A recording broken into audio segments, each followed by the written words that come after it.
Before we begin, take a moment to get comfortable. Let your arms go heavy, your breath slow.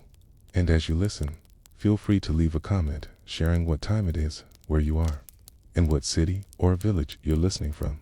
It's love to know.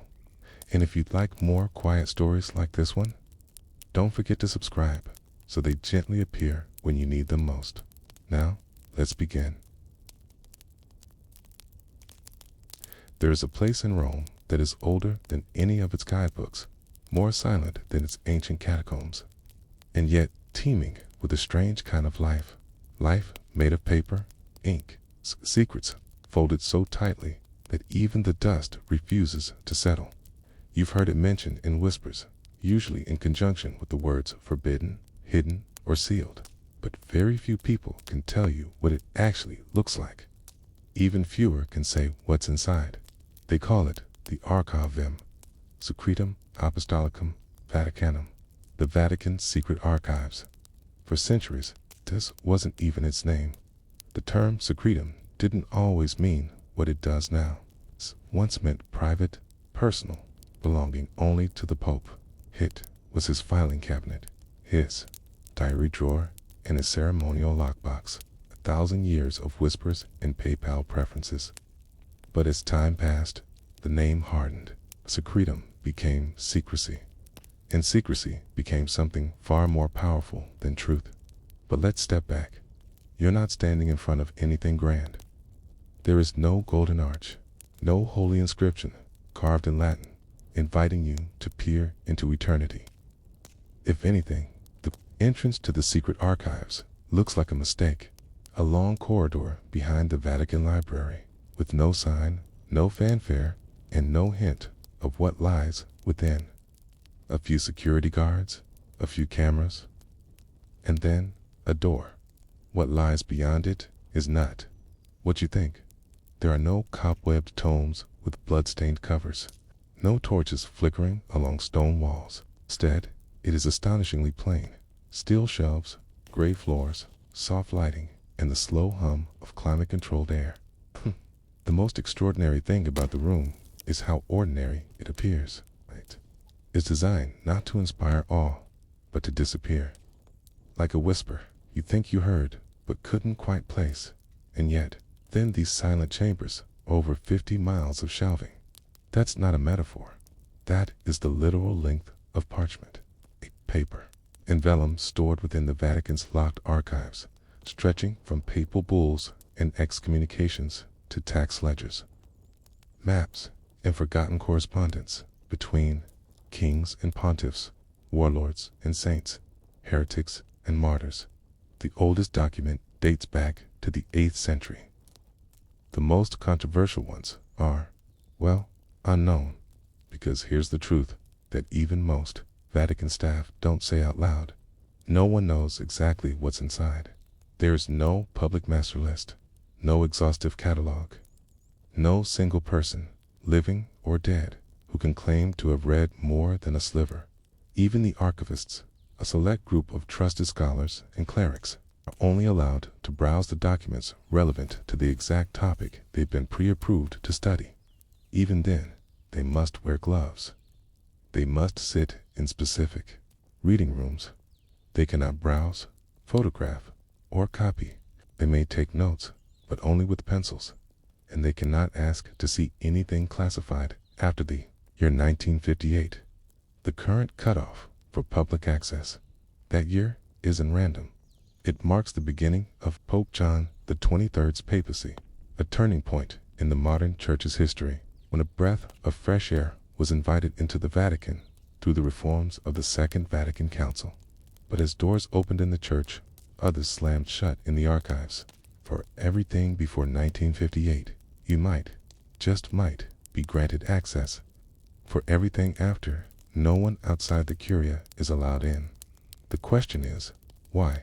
What changed in 1958? And what needed hiding so badly that even now, in an era where almost everything leaks, it remains sealed behind iron locks? You may find yourself wondering if the real story is in what isn't on the shelves. Because, over the years, odd things have happened. Documents that were once cited in older scholarly books, papal letters from the 14th century, trial transcripts from the Inquisition, even certain communications with Galileo have quietly vanished. Researchers return to the shelves to find those folders missing. When asked, the archive staff say only, it was refiled elsewhere. Elsewhere, a word that sounds oddly like nowhere. There are stories, whispered mostly by older scholars and former clerics of rooms that no longer exist on the official floor plan, of locked drawers hidden behind rows of false shelving. One former priest who spent over a decade cataloging Renaissance correspondence told an Italian newspaper in the early 2000s, you find something, and then it disappears. Sometimes a file moves itself before your next visit. He was later asked to return his archive badge and not come back. Even official Vatican announcements sometimes contradict what their own archives contain.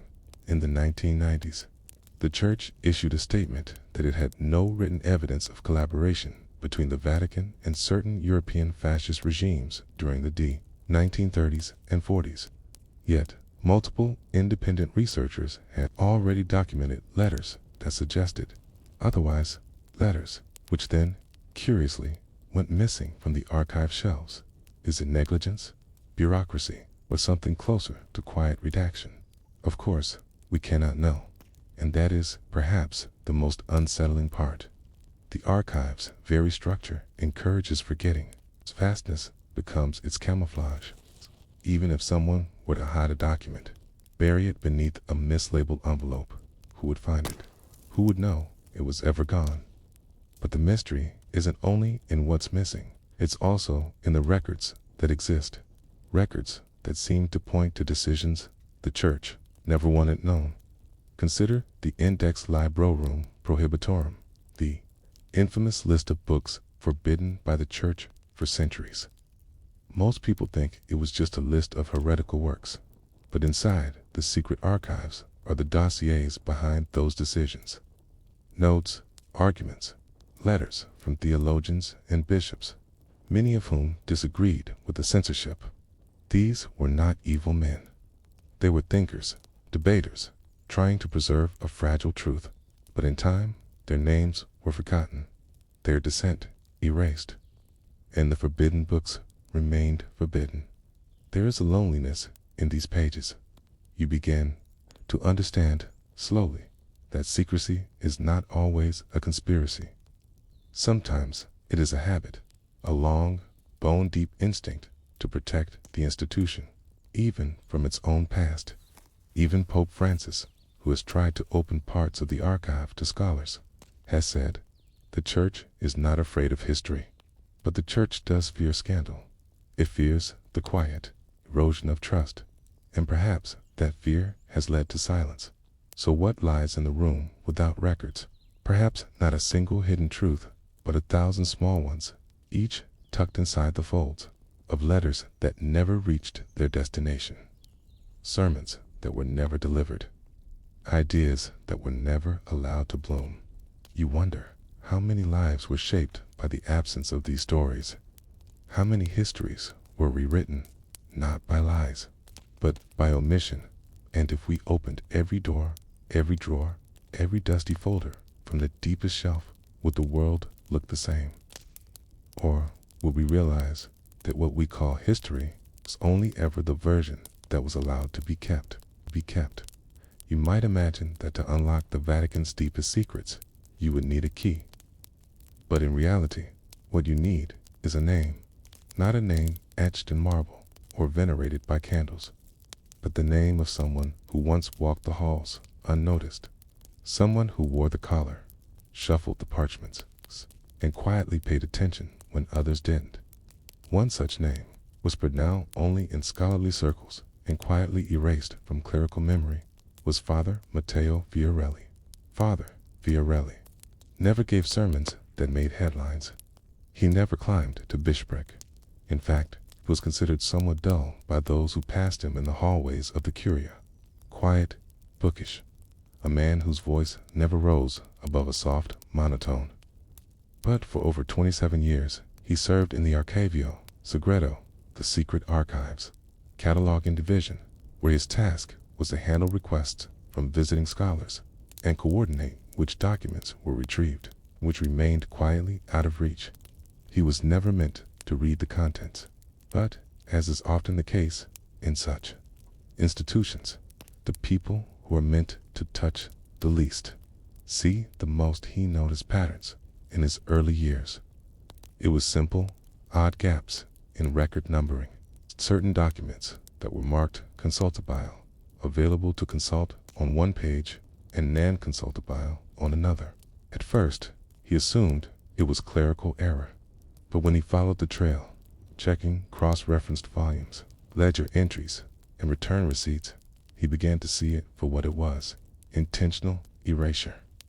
But always small, subtle, like someone brushing dust off history with the back of their sleeve. So Father Fiorelli began his own private ledger, not of the documents themselves, that would be against protocol, but of the gaps, the inconsistencies, the places where records once existed and no longer could be found. His ledger became a quiet map of silence. He would jot notes in the margins of old catalogs and later copy them to a thin black book he kept in a wooden drawer beneath a stack of theology journals no one read. The notes were cryptic. Letter from Clement IX to French bishop, referenced in 1896 catalog, now missing from shelf 8A12. Trial transcript of Dominican lay brother, 1621 summary remains, but verdict section redacted. Envelope marked Confession, removed from 1932 binding. No reclassification found. It wasn't until 1984 that something changed. A visiting Jesuit scholar from Spain, researching the Church's position on political unrest in Latin America, submitted a request for post-war correspondence between certain bishops and the Vatican Secretary of State. The request was quietly denied. This wasn't unusual. What was unusual was that Fiorelli had seen that exact correspondence just 6 months prior, logged in a temporary shelf for cross-cataloging. It had been there, and then it WASN. Single quotes, he submitted a formal inventory discrepancy form. A week later, he was visited by Monsignor C., a senior figure in the Roman Curia, who asked him politely but firmly to stop inquiring. "K. These papers are being reviewed," he said. "It is not your concern." That was the day Father Fiorelli began copying his ledger by hand in duplicate. One copy he stored in his apartment in Trastevere. The other he sealed in a linen pouch and mailed to a cousin in Naples who never opened it. Over time, his list grew longer. There were letters from early 20th century popes to Mussolini, that were cited in academic footnotes but had disappeared from the shelves. There were inquiries from local priests about abuse allegations in the 1950s, whose responses were never entered into record. There were entries in ancient episcopal registries that had been struck through, not for correction, but to erase lineages. Each silence told a story, but without the pages themselves. Those stories had no voice. And then came the folder with no name. It arrived as part of a shipment from a diocesan archive in Eastern Europe. Unsorted material from the late 19th century, mostly concerning church appointments, but inside one of the plain envelopes was something else. A carbon copy of a translation request dated 1924, requesting that an anonymous document, handwritten in a dying dialect of Aramaic, be translated by a Vatican linguist. The folder was marked non-archivable, not to be archived. The translation, it appeared, had never been completed. Or, if it had, it wasn't there. The original document was missing. Fiorelli had never seen the phrase non-archivable used before. In Vatican parlance, everything is archived, even if sealed, even if classified. But this was an order for erasure.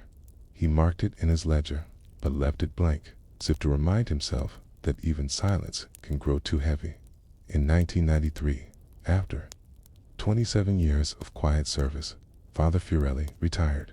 He was given no ceremony, no farewell speech, just a boxed rosary and a letter of thanks from the Archivist General.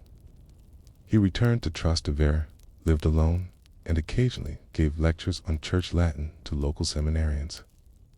But he never spoke of the ledger until one day in 2001, when a young journalist researching a book on Vatican diplomacy visited him for a quote and left with a question. Have you ever seen a document you weren't supposed to see? Fiorelli didn't answer. But a week later, a package arrived on the journalist's doorstep. It contained a bound notebook. No note, no return address. Only a penciled title on the first page, La Omissione T. What followed were hundreds of notations, year, location, document type, catalog entry, and then a quiet comment in small, slanted script. Removed from access shelf, post-visit from Jesuit delegate. Cited in 1904, binding. Cass. No trace found after 1956. Marked destroyed, but no record of destruction. The journalist published none of it. He wrote a fictionalized version years later under a pseudonym and buried the real ledger in an archive of his own, in a private foundation in Milan. Today, it is whispered among historians. Some believe it proves nothing. Others believe it is the most complete map of the Vatican's unofficial silences ever compiled. But Fiorelli never spoke of it again. He died in 2007. In a modest hospice run by retired nuns. No obituary was published, but among his few effects was found a small slip of paper written in that same slanted hand. We are taught to protect the truth, but sometimes what we protect is the absence of it. And so the question remains, what else was never archived? What else was deemed too inconvenient, too dangerous, or simply too human to be remembered? And how many other priests, librarians, or scribes, their collars tight, their pens steady, quietly drew the line between what history would keep and what it would forget. It is not the silence of forgotten rooms that makes them dangerous. It is the way the light falls differently inside them, as if even memory bends around corners it was told not to enter. This was something understood intimately by a handful of aging priests. Men like Fiorelli, yes, but also others. Those whose job was to carry keys they never turned, index drawers they never opened, and nod politely when visitors asked about documents that must be here somewhere. In truth, some documents had never been here at all. They had been hidden before they were ever written, discussed in corridor whispers, and then consigned to limbo. Ideas too volatile, letters too compromising, receipts too revealing. It was not that these records had been burned or deleted, it was that they had been never allowed to exist. This practice had a name among the inner circles of the Vatican Archive clergy, the air shelf, not a literal location, but a category of knowledge, items acknowledged in speech, perhaps referenced in passing, but never committed to parchment or papal seal. Events that happened in the cracks of history, negotiations between the Vatican and states at war, agreements about silence with secular leaders, clerical abuses smoothed over by transfers, even teachings discussed, debated, and shelved before they made it to doctrine, and sometimes, very rarely, whole people were sent to the air shelf.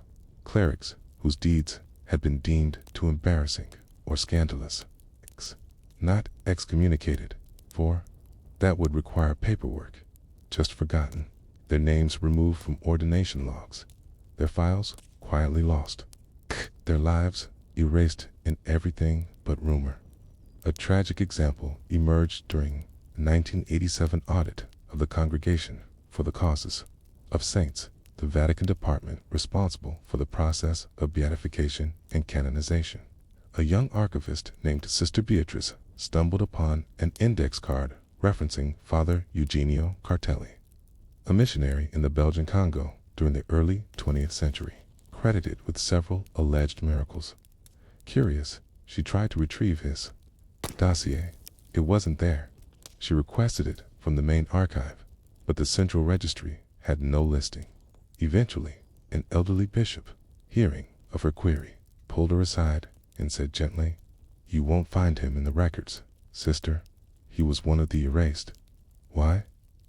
The answer lay, perhaps, in the faint outlines of ink on the back of the index, card notes that seemed to suggest a scandal involving local colonial officials and unapproved exorcisms. Whatever the truth, his file was gone.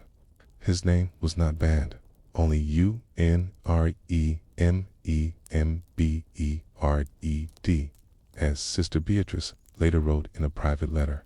The cruelest thing is not to be condemned. It is to be undone without a mark. There was also the matter of Codex Archives, a book said to contain a private log of suppressed doctrinal debates from the early Middle Ages, scribal notes on heresies, debated but never declared, saints considered but never approved, and visions recorded by nuns that were deemed too strange to pursue. Only 2 people were known to have touched it in the 20th century. One was an elderly abbot who went blind a week later. The other was a German Jesuit scholar who later recanted half of his published theological work and retired in silence to a mountain monastery. Officially, Codex Archives doesn't exist, but curiously, it is still listed in a handwritten footnote on an internal inventory list from 1922. A list that was accidentally scanned and shared with visiting researchers in the 1980s before being retracted. Even its page number was odd, 13 and a half. And then there was the room itself, the room without records.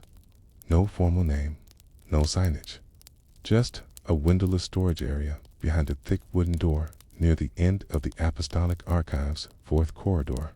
It appeared on no map. Its presence was never acknowledged by docents or guards, and yet some who worked there long enough knew of its presence. One such person was Brother Salvatore, a Franciscan assistant who had been delivering handwritten quests to the archive offices since 1963 in an oral history recorded for a minor academic journal. He described a narrow hallway ending in a door with 3 scratches at its base, not a mark of violence, but of wear, as if pushed open repeatedly by a cart that never rolled quite straight. When asked what lay behind the door, Brother Salvatore had smiled and simply said, "It's not what's behind the door, it's what's not supposed to be in front of it," a cryptic remark, but one that spoke volumes to those who understood Vatican obfuscation. The idea was simple: hide what must be hidden, not deep underground, but in plain sight, shielded by familiarity. Let it gather dust beneath less interesting boxes. Let it become uninteresting by association. Some claim the room was emptied in 1998. Others say it was sealed before then. Its contents moved to an offshore villa near Lake Albano, used for summer retreats. A few claim it never existed at all, a legend formed by nervous minds working too long among too many old papers. But if it did exist, what might have been inside?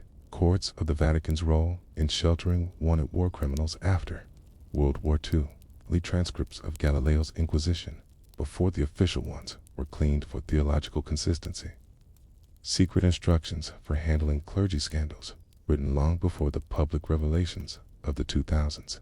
We will likely never know, and that is, perhaps, the point.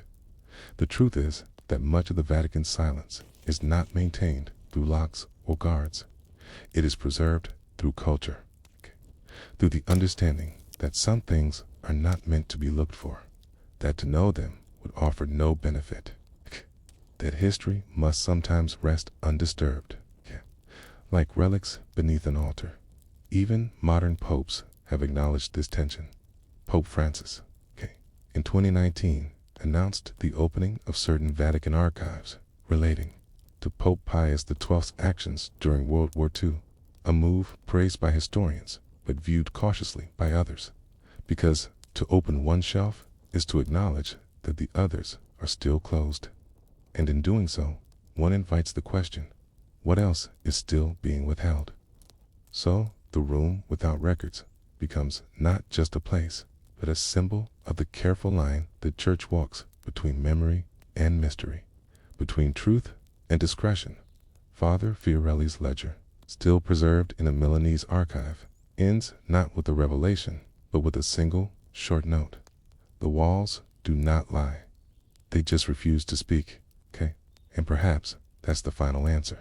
That the greatest secrets of the Vatican are not sinister conspiracies or hidden vaults of gold, okay? But the routine, daily decisions to say nothing at all, to let certain moments slip away without entry, to file events not under classified, but under never written. And so, we are left not with missing pages, but with empty ones, waiting, still blank, still sacred, in their own quiet way. History does not always remember the loudest voices. Sometimes it forgets the quietest on purpose. In a quiet corner of an Umbrian hillside stood the remains of a convent. Stone walls wrapped in ivy, its roof half collapsed, its chapel long unused. The air smelled of damp wood and time, and no official records remained of the woman who once lived there. But in the dusty corners of Vatican correspondence, in letters folded so many times their creases had creases, her name still surfaced, faintly, irregularly, like a whisper breaking the still surface of old water. Sister Benedetta of Montefalco. She had lived, certainly. Her death certificate was dated 1728. Her birth, 1652. But the intervening years were clouded in layers of ecclesiastical doubt, miraculous claims, political inconvenience, and, ultimately, official silence. By the time she died, Sister Benedetta had been credited with no fewer than 11 occurrences, not quite miracles, but more than accidents, events that witnesses reported with reverence, unease, and sometimes fear. Blood that did not clot, light seen hovering above her cell, voices speaking when no one was there, wound on her side that appeared every Friday and vanished by Sunday morning, okay? And perhaps most troubling of all, a crucifix that wept oil, but only when placed near her bed. None of these events were declared fraudulent, but neither were they approved, for they were too difficult to explain and too politically inconvenient to confirm. The Church, especially in the post-Reformation world of the 17th and 18th centuries, had learned to walk carefully around saints. They were no longer simply holy people. They were symbols, diplomatic tools, flashpoints for Sikhdom and unity alike. To canonize was to endorse. To endorse was to implicate, and Sister Benedetta's story had complications.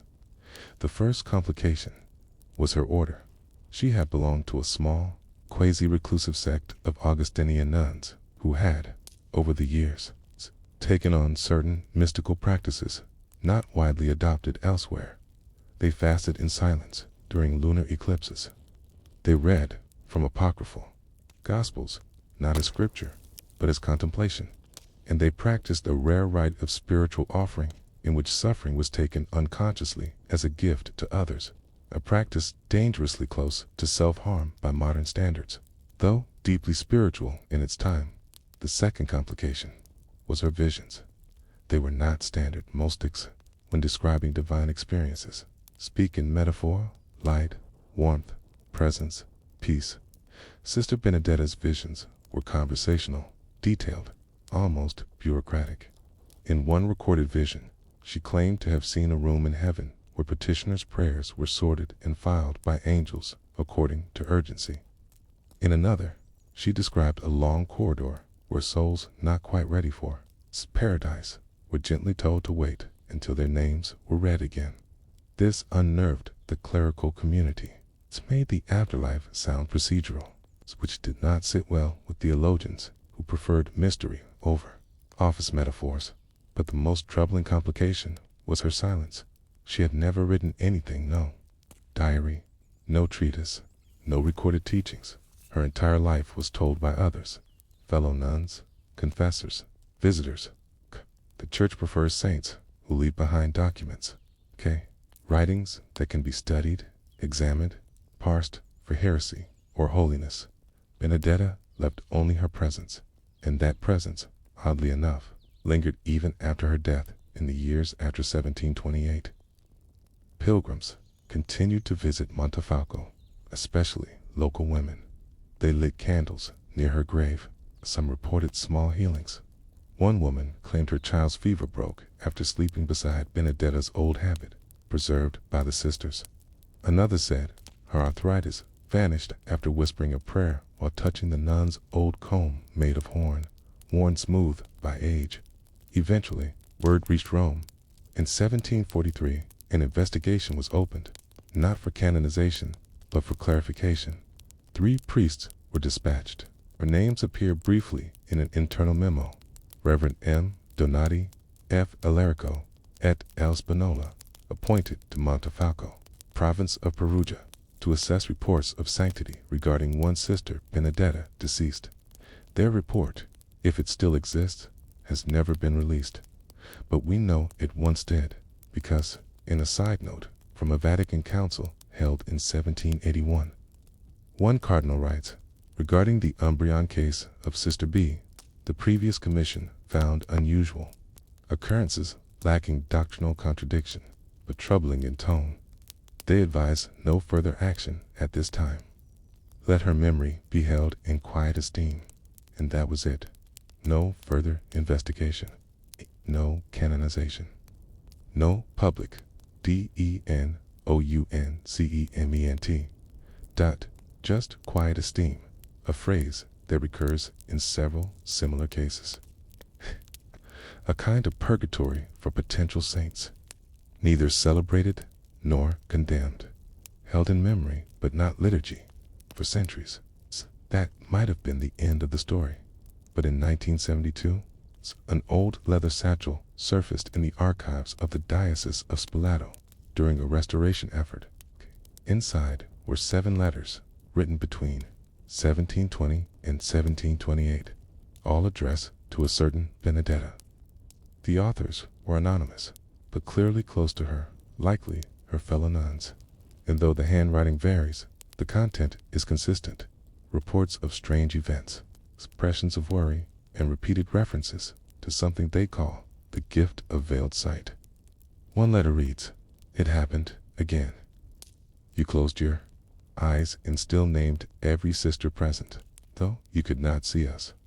You described the flowers on the altar, which had only just been placed. We know not how you see these things, but they bring peace."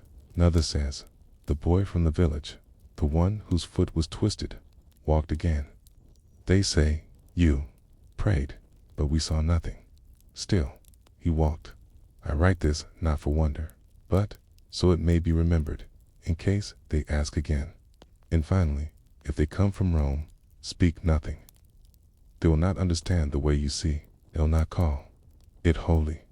These letters were never officially accepted as part of any sainthood process, but they now reside in a small file marked Case 1147A, not pursued in the Vatican Archive.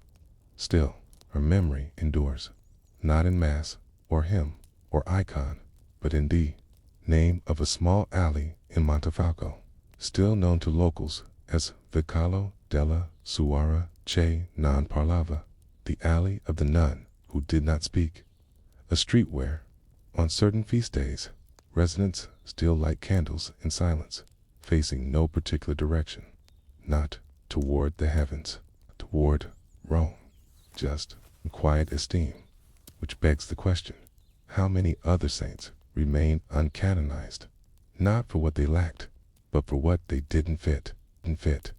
In Rome, the wheels of sainthood do not turn quickly, nor do they always turn in the direction one might expect, as the case of Sister Benedetta lingered without conclusion. Her cause was never formally opened, but it was never closed either. This created a strange vacuum, a liminal space in the world of hagiography and canon law. Such ambiguity is rare and uncomfortable.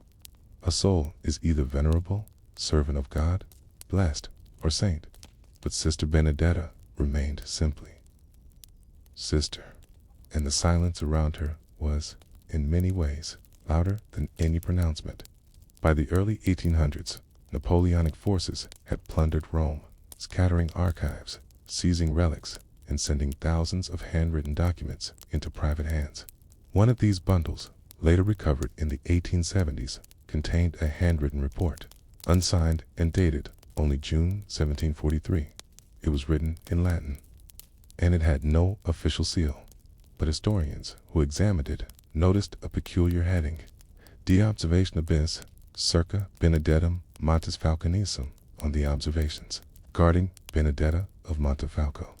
The paper was brittle, keen, had bled through in parts, but the paragraphs were unmistakably a record of internal Vatican deliberations, not public-facing decrees, but the nervous internal voice of a church trying to decide what to do with someone whose holiness defied easy language.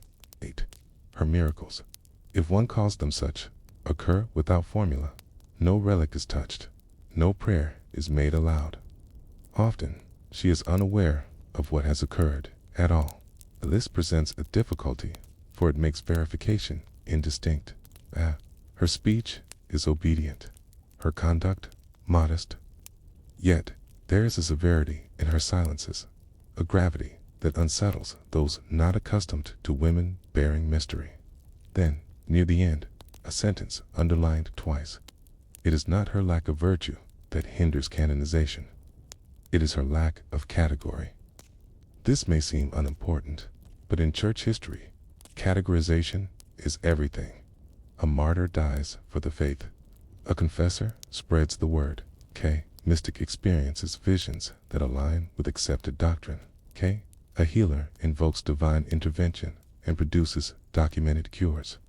Each of these categories has rules, precedents, and prior saints with which to compare. Benedetta, by contrast, seemed to slip between categories. She did not perform public acts. She had no martyrdom. She spread no new teachings, nor defended the faith against heresy. She had no known enemies. Her mystical experiences were so inward, so silent, that many found them deeply holy, but impossible to interpret. She neither fit the pattern of sainthood, nor violated it in some ways. Her very obedience became the obstacle.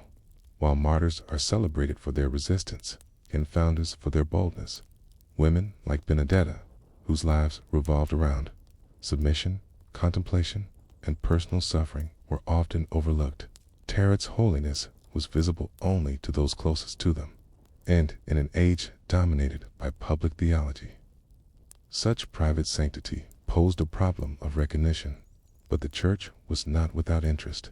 In 1852, little over a century after Benedetta's death, her name appeared briefly again, not in Rome, but in a minor seminary in Assisi.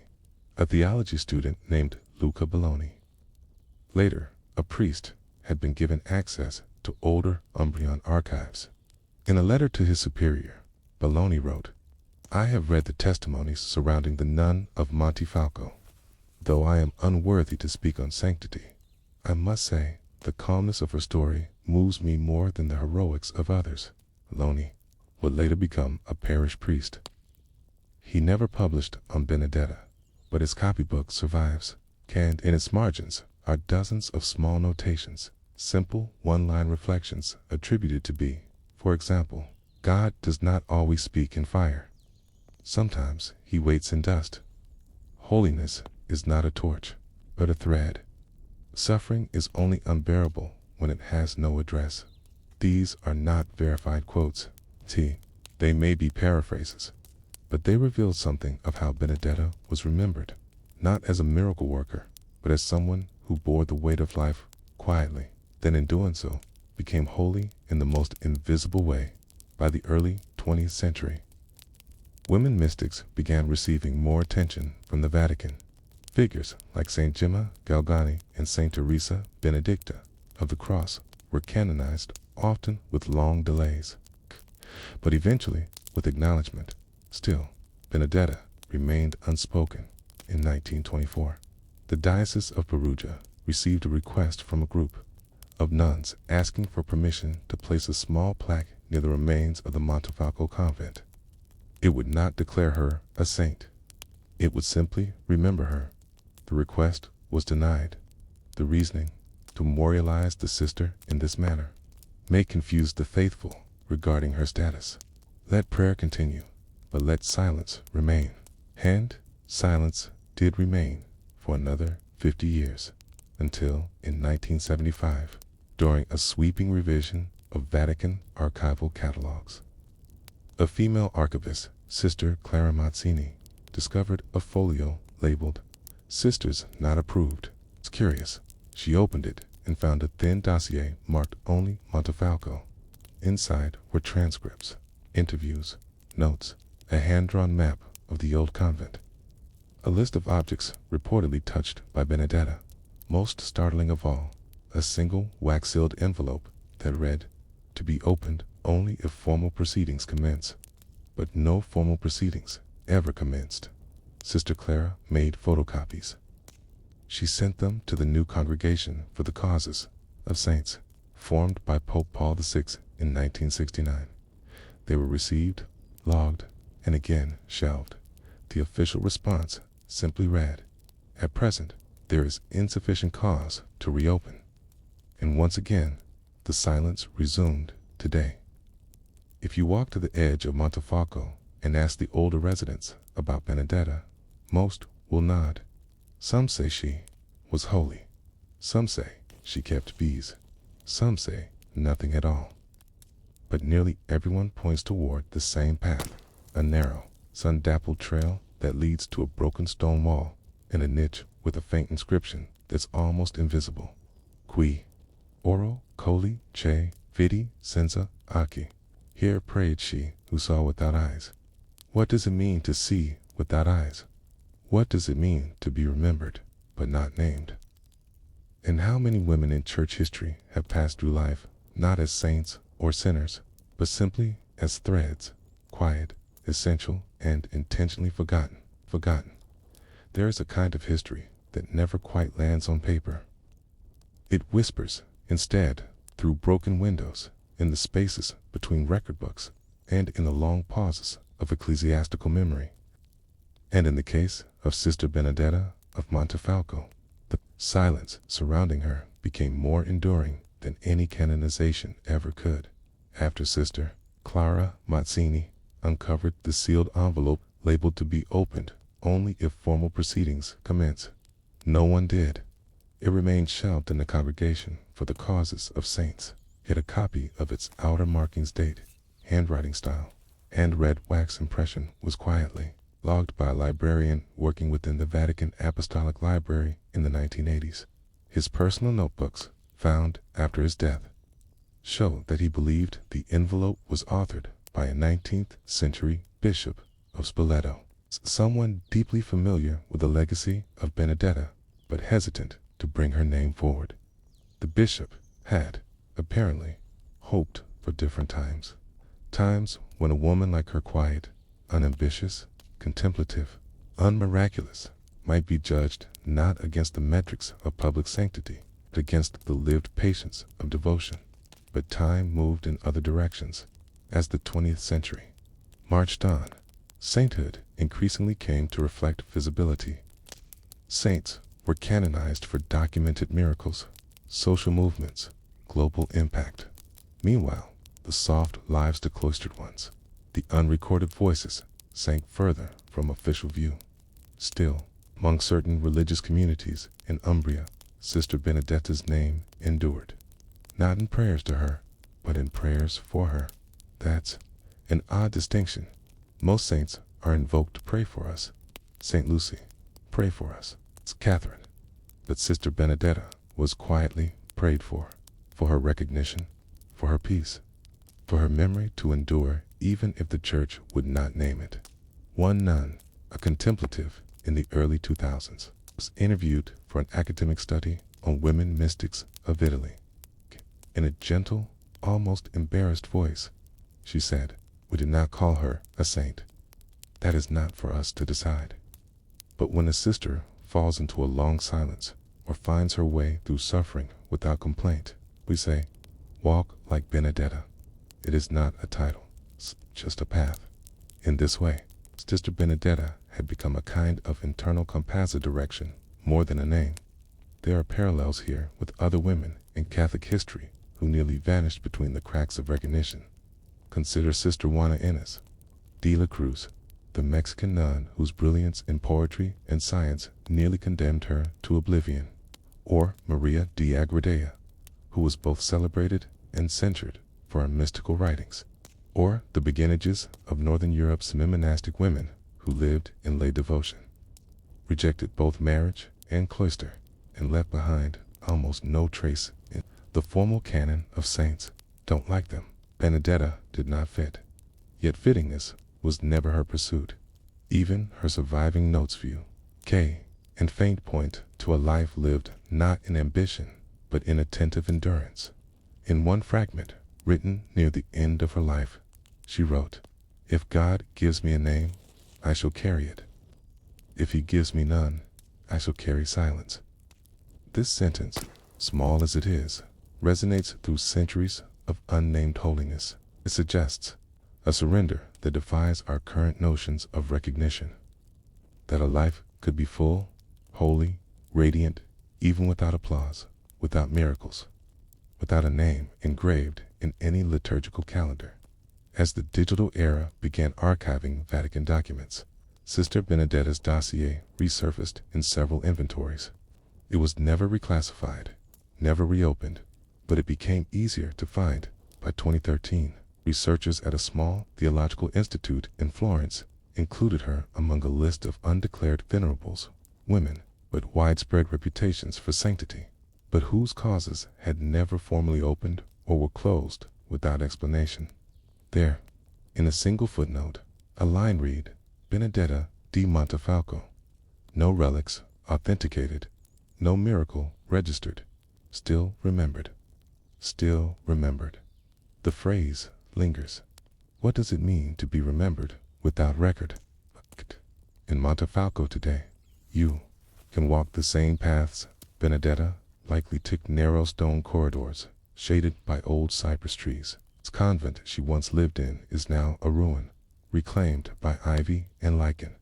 Only one wall remains standing. Ghent, even that, is half buried under the weight of time and silence. In the village archive, a faded parchment remains folded in a leather-bound folio. On it is a crude sketch, possibly a novice's attempt at portraiture. The face is blank. There are no features, only the outline of a woman kneeling in prayer.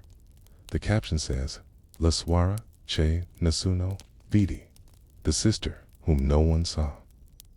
Whether this is Benedetta or not, we can't say, but it feels appropriate.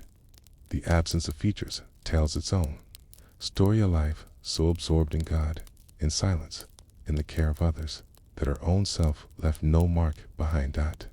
No mark, except for the quiet.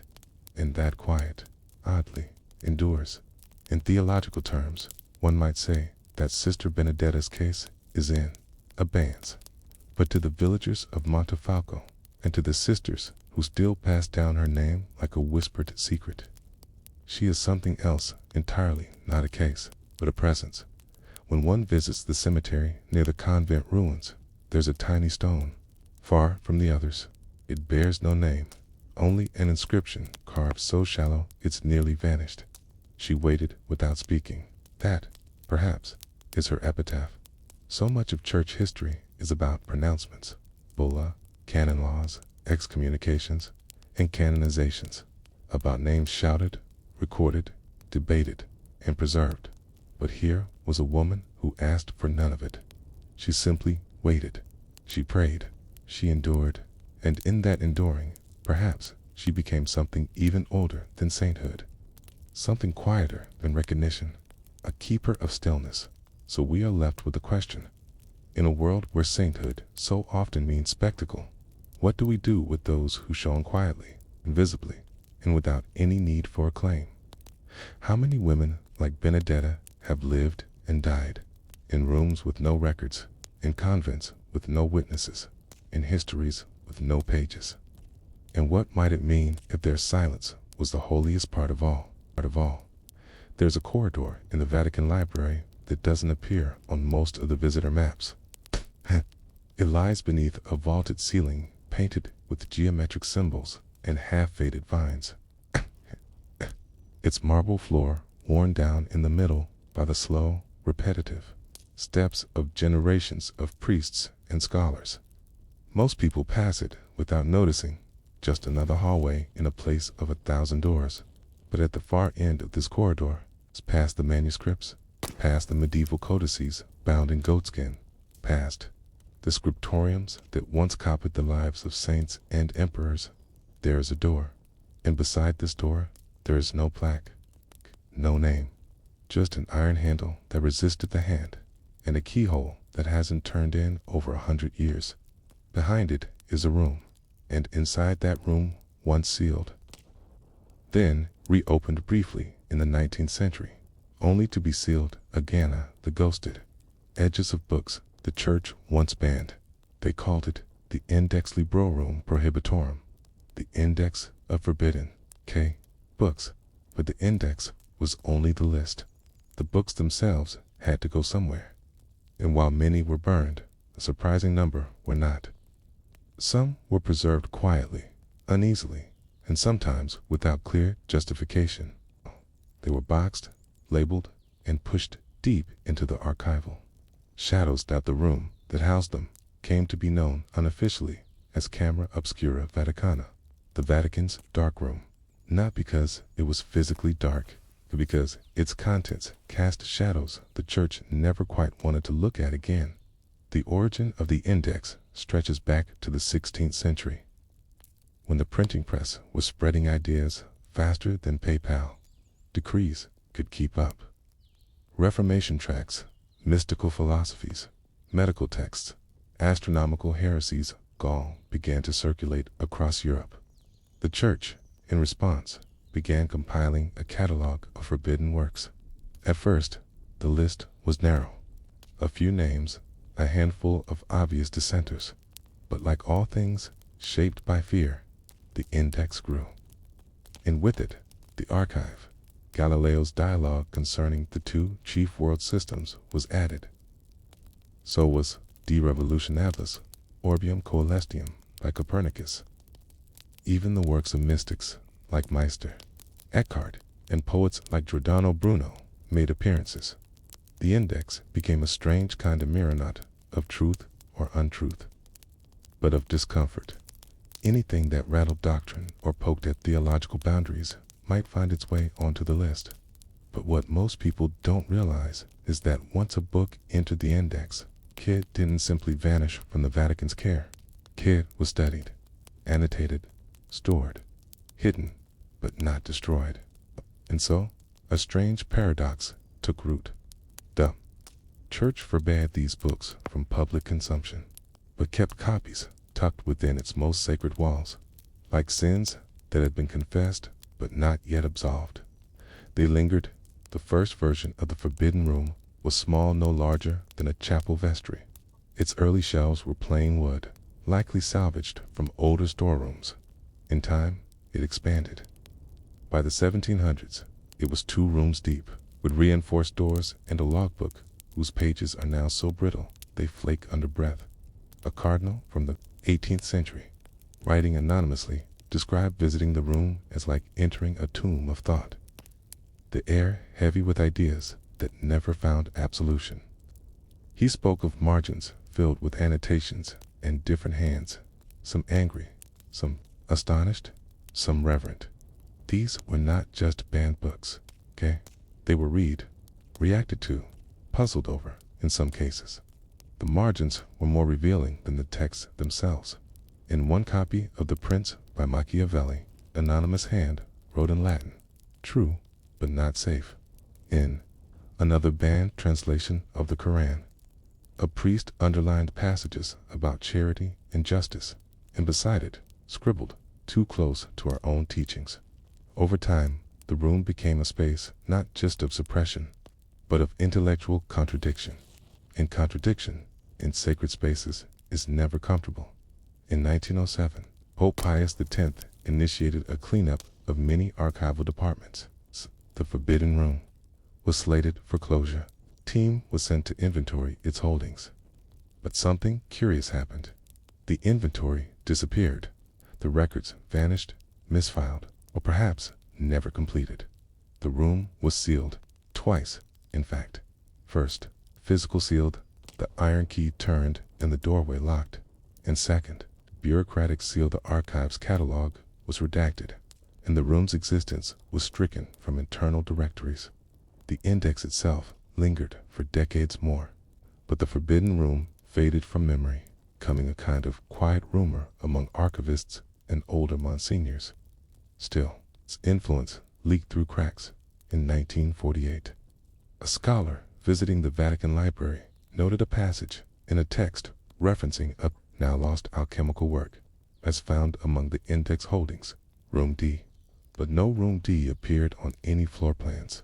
In the 1970s, a cleaning crew reported finding a passage beneath a loose stone tile in the hallway near the sealed door. Beneath the stone was an empty space, just a foot deep, panned inside it. A wooden tag with the number 1341 and the faint word Hermetica. No one could say what it once marked. Even today, among those who catalog the Vatican's vast holdings, there are murmurs. Occasionally, a book is found without a shelf assignment, stamped with an old index classification code. Some are reabsorbed into general collections. Others quietly disappear. There is no conspiracy here, just bureaucracy layered on top of centuries of evolving belief. The church is vast, slow, and imperfect. Like any ancient institution, it forgets almost as often as it remembers. But still, the room remains sealed, not out of danger perhaps, cups, but out of discomfort. For what does one do with a library of books once feared to lead souls astray, books that now, in the modern light, may simply seem curious, misguided, or misunderstood? And what are the notes in the margins?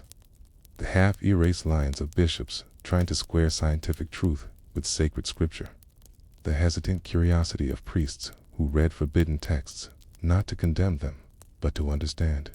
What becomes of those thoughts, now shelved in dust? The Church has not officially destroyed the Forbidden Room. It has simply stopped discussing it. Perhaps the key still exists in some drawer marked "Do Not Use." Or perhaps the key has been lost, its grooves remembered only in the occasional archival whisper. Either way, the room is there, waiting, and it's silent, shelved, scrawled, and sealed. That's the question the Church has not yet answered. Can you forbid a thought and still preserve it? And if you preserve it, was it ever truly forbidden? The Vatican has never been short of locks. Wooden ones, iron ones, symbolic ones. But perhaps the most effective lock of all was silence. You see, when something is declared forbidden, burned, or removed from public view, it doesn't vanish, it migrates. It shifts its weight into memory, into rumor, into the pages of scholars who take long, slow walks through the margins of history. That's what happened with the Index Librorum Prohibitorum. Though the Index was officially abolished in 1966 by Pope Paul VI, its spirit didn't simply dissolve. Its echoes remained in the back halls of libraries, in the hesitations of scholars, in the way certain books were shelved without fanfare, without listing, without introduction. The Vatican's so-called camera obscura, the dark room where many of these texts were said to be shelved, may no longer be labeled on maps, but it continues to live in the soft vocabulary of archivists. When a title cannot be found in the ordinary collections, when a catalog record ends with a faded page number or a missing reference, someone inevitably says, check if it was once on the index. The books that were banned by the Church were never all the same kind. That is what makes the index so strange. Some were scientific, Galileo's heliocentric treatise, Copernicus's early models, Kepler's daring speculations. Others were political or philosophical works of Machiavelli, Rousseau, Kant, and Hobbes. but others were far more unexpected. Travelogues describing non-Christian rituals, anatomical treatises that questioned divine design, books of astrology and medicine, even poetry. In 1850, a priest working as an assistant librarian recorded a peculiar internal memorandum. The French volume des Femmes et de leur Education is found misshelved, though the author is not yet condemned. The work speaks freely of secular virtues and womanly self-governance. Recommend temporary withdrawal. No author name was given, no record of what happened next, but we know this much. The index was often enforced less by thunderous proclamations and more by soft withdrawals, by books vanishing quietly from sight.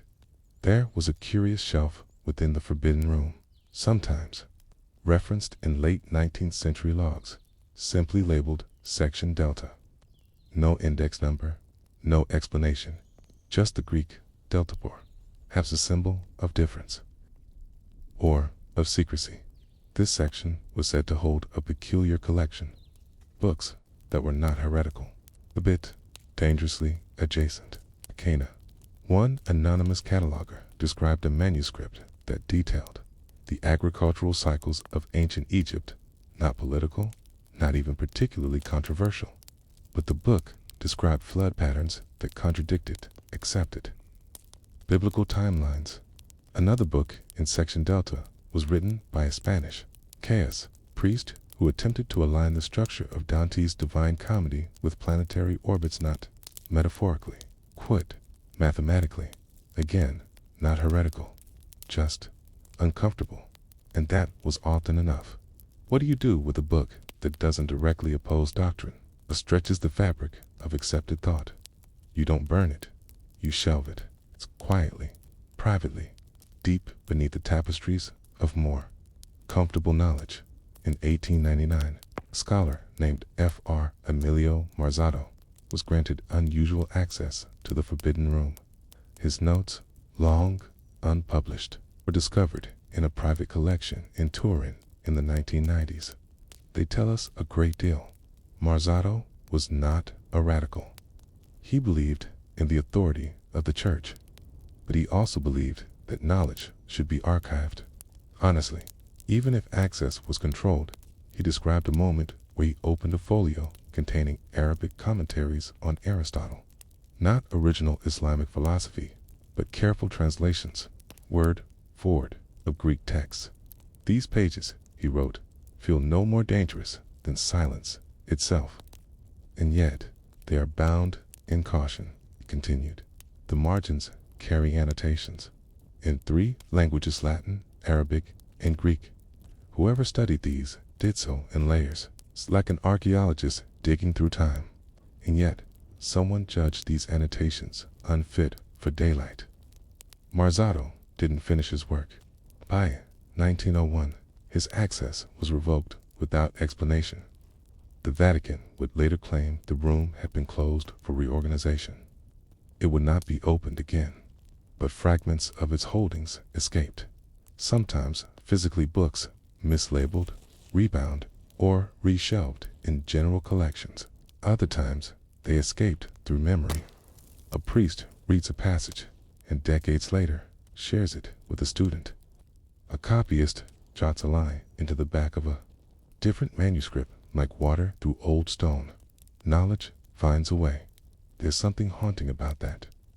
These weren't dangerous books in the way we think of danger. No incantations, no treason, no manuals of revolt. They were dangerous.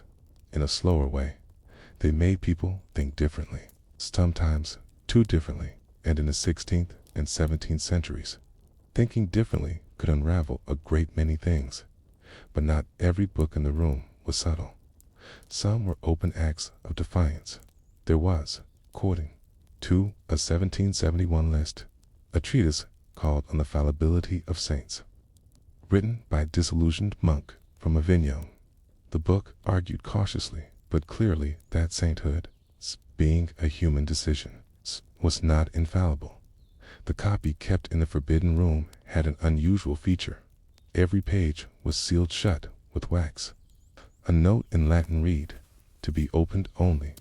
In the case of canon reconsideration, no record shows whether the wax was ever broken.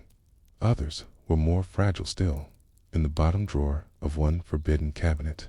Reportedly labeled Transiting Temporis, passages of time, were stored books with strange calendars, works that calculated Easter by solar eclipses, charts that predicted Judgment Day. One book even tried to harmonize Mayan timekeeping with Christian prophecy. They were curiosities, certainly. Not all were treated with fear. Some were simply stored because no one knew what else to do with them. This was, in many ways, the heart of the Forbidden Room's mystery. It wasn't malevolent. It was administrative. A slow, dusty filing cabinet of discomforts. Not a dungeon, but a pause, a hesitation, a quiet drawer for books the church didn't want to burn, but couldn't quite allow to breathe. And so they slept, bound in parchment, annotated in whispers, shelved in darkness. One wonders what those shelves look like now. Whether the bindings have rotted, whether the ink has faded to ghost trails, whether the locks still click into place with the same gentle finality. But the more curious question is this: what was lost between the shelves? It's not the books themselves. We know many still exist, but the thoughts that might have grown from them, the conversations not had, the students not formed, the quiet connections never made between heresy and understanding, between questions and grace. In the end, perhaps the Forbidden Room was never about the books at all. It was about the church's relationship with uncertainty, about what happens when belief and knowledge meet in a hallway with no name, beside a door with no label, under a ceiling painted in forgotten vines. If you had wandered down the marble corridors of the Vatican's Apostolic Palace, the late 19th century, past the frescoed ceilings and the quiet footsteps of men in cassocks, might have passed an unmarked door. It looked like many others, worn and obedient, tucked behind a bronze candelabra where visitors seldom glanced. But behind that door, according to scattered records, sat a vault within the vault, a room that had once been sealed, and then sealed again. It was never officially mapped, never spoken of in inventories. For much of the church's history, its very existence remained only in the fading whispers of archivists and the faint ink trails left in handwritten catalogs. Yet, if the rumors ought to be believed, this room, modestly sized, with a single window shuttered from the inside, held one of the most curious and quietly potent collections in Vatican history. Not heretical books, not magical grimoires, but texts that questioned process, not faith, procedure, not doctrine. They were called instrumenta negata, tools of refusal. These were not works that challenged the church's belief in God, nor did they promote rebellion or atheism. They were far subtler, and in some ways, far more dangerous. They revealed cracks in the structures that held power in place. One manuscript, bound in soft brown leather and bearing no title, was referenced in a 1912 Vatican Index log under the note only for canon law inquiry. It detailed with excruciating bureaucratic precision the inconsistencies in canonization procedures over 3 centuries. Why some miracles were accepted with minimal evidence, while others, well documented and consistent, were dismissed without comment. The author did not name himself. The manuscript ended with the line, "Faith requires clarity, not opacity. Else it is not faith, but fear." Another volume, written in faint Latin by a 17th century Dominican, described a quiet movement within the church to preserve forgotten saints. Not canonized saints, not beatified clergy, but local legends. Women and men who lived in the crevices of history. Weavers in Malta, a blind healer in Naples, a boy who fasted himself to death for the sake of a friend. These stories were never declared false. They were simply UNACKNOWLED, the Dominican monk proposed their formal recognition, stating that holiness often arrives without permission. His manuscript was shelved in silence, placed between two unmarked folios. A later archivist wrote in the margin, "Sentimental, but persistent." Over time, the second sealing of the Forbidden Room, what some call the post-index vault, became less about heresy and more about discomfort. The room no longer held ideas deemed evil, but ideas deemed inconvenient. There were treatises on indigenous theology from Jesuit missionaries in Brazil, texts that blended Catholic liturgy with local cosmologies. The Church never banned them outright. They simply didn't know what to do with them. There were documents from the early 1800s revealing correspondence between mid-level cardinals and French revolutionaries, not in betrayal, but in cautious optimism.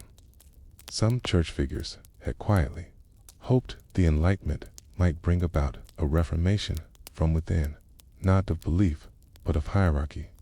These letters, though never publicly condemned, were deemed too politically fragile. They were boxed, labeled diplomatic reflections, and hidden away.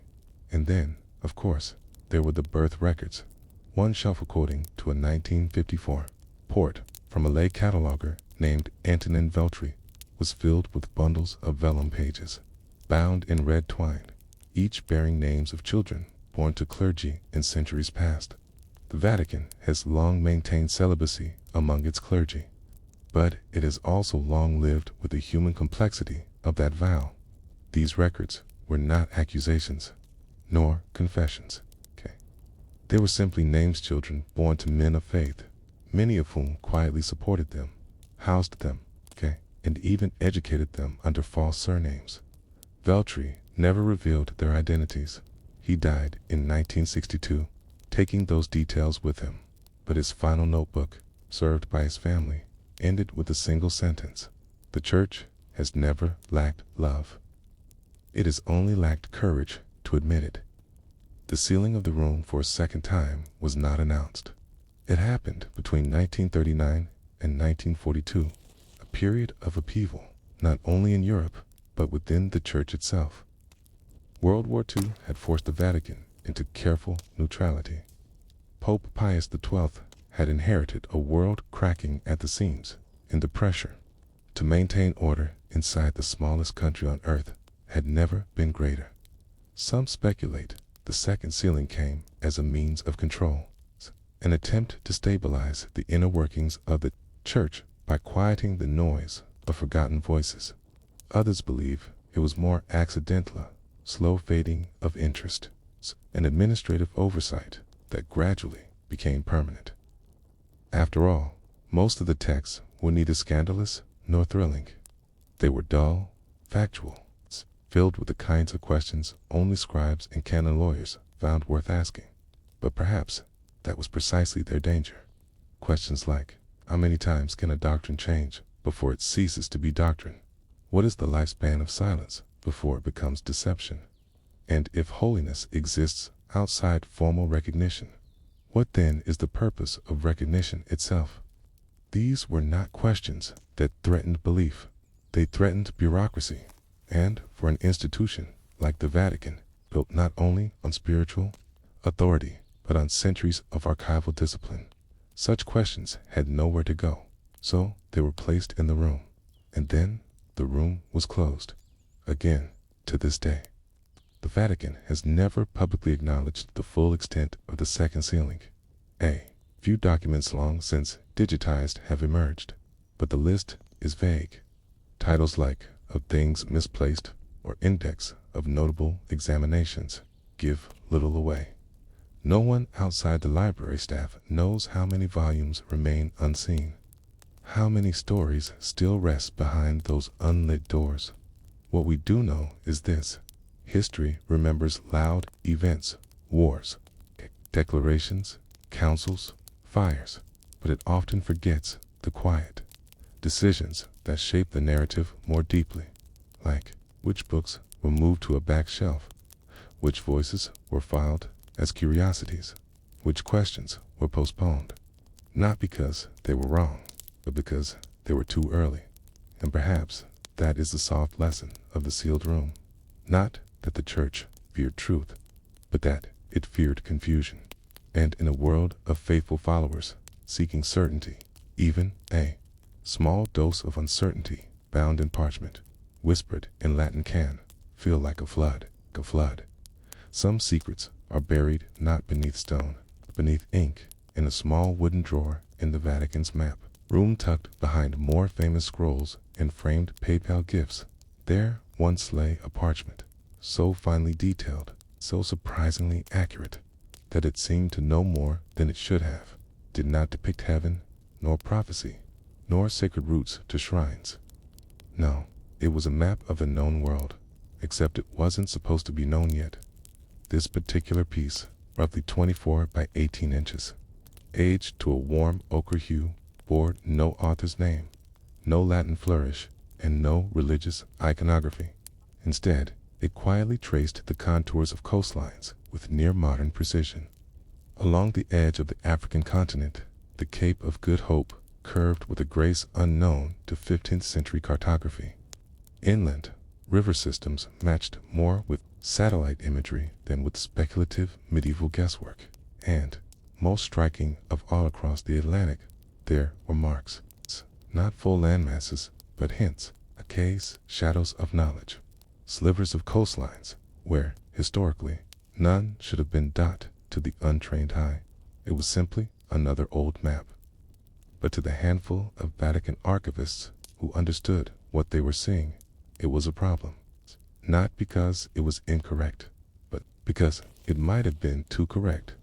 This map, they realized, predated Columbus, and it had annotations in Arabic. The first known mention of it in Vatican court appears in a log from 1532, categorized as part of a shipment from a Venetian estate belonging to a deceased priest named Luca de Corona. De Corona had spent 2 decades as a missionary in North Africa and was known for his language skills and his collection of Islamic texts. His possessions had been carefully filtered before arriving in Rome. Most were burned. A few were retained, but the map slipped through, likely seen as unremarkable, until someone looked closer. That someone was Father Ottavio Nerrucci, a Jesuit cartographer with a quiet passion for discrepancies. In 1589, while conducting a reassessment of pre-Tridentine artifacts, he found the parchment and brought it to his personal chamber for further study. His notes, preserved in a bundle of personal journals, described the map as a ghost drawn from a future not yet lived. Father Nerrucci was no conspiracist. His language remained measured. But what alarmed him was the possibility that Muslim geographers, perhaps drawing from even older sources, had mapped parts of the world long before Christian Europe believed it was possible, and more so, that such knowledge had been traded, carried, and hidden in plain sight. Among the annotations on the map, a few stood out. One, written in faded Arabic script, translated to, "Here the sky bends low, and the birds fly differently." It referred, according to Nerrucci's positioning estimates, to what would now be considered the coast of Brazil. Another note, marked with a crescent and small red dot, sat at the southern tip of what we would call Madagascar. The note read, "Bismillah, stormwaters, no safe harbor." This language was too specific, too locally informed, too have come from armchair speculation. Nerrucci did something dangerous. He asked questions in a letter to his superior. He wrote, "Is it possible that the world was known, if not visited, by scholars whose knowledge we buried with their faith?"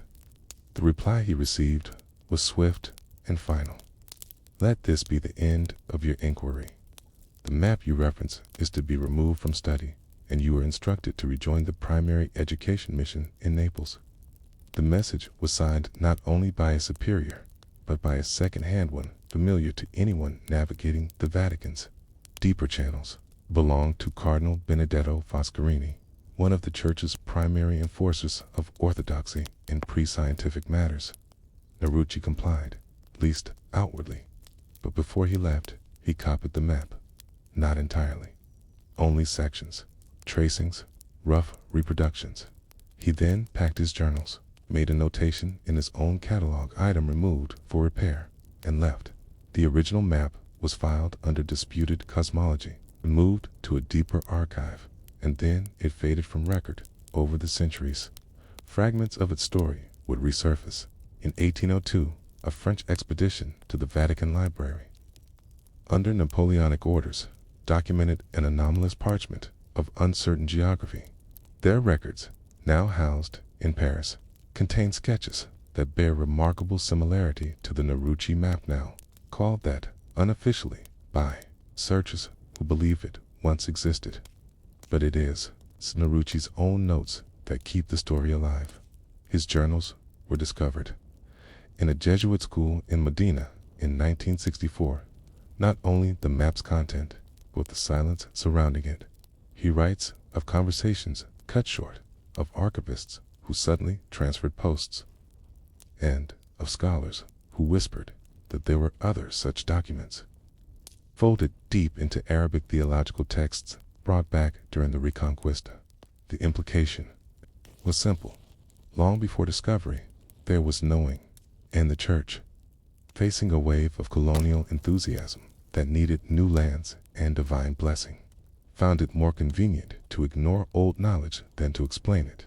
After all, the world was already known by others, by non-Christians, by the very civilizations the Church aimed to convert or conquer. Then, how could Europe's claim be righteous? And so, the map was not banned. It was not burned. It was simply placed away. When Father Narussi died in 1617, his funeral was small. No controversy surrounded him. He had lived quietly, taught young priests, translated Arabic works, sanctioned ones, but on the inside cover of his final notebook, found years later in a sealed drawer, he left a final message. It was not grand, was not even accusatory. It simply read, "The world was wide before we narrowed it." And perhaps that is the quiet tragedy of the Narration map. Not that it held heresy, but that it held truth that came from the wrong direction. A truth that, had it been acknowledged, might have changed the way we told the story of who first knew what and when. The map now exists only in whispers. Some believe it still rests within the Vatican's private cartography chamber, filed under an intentionally vague heading. Others think it was quietly lost during one of the library's many undocumented reorganizations. But every now and then, a scholar will find a hint. A 17th century engraving with coastlines that don't match known knowledge.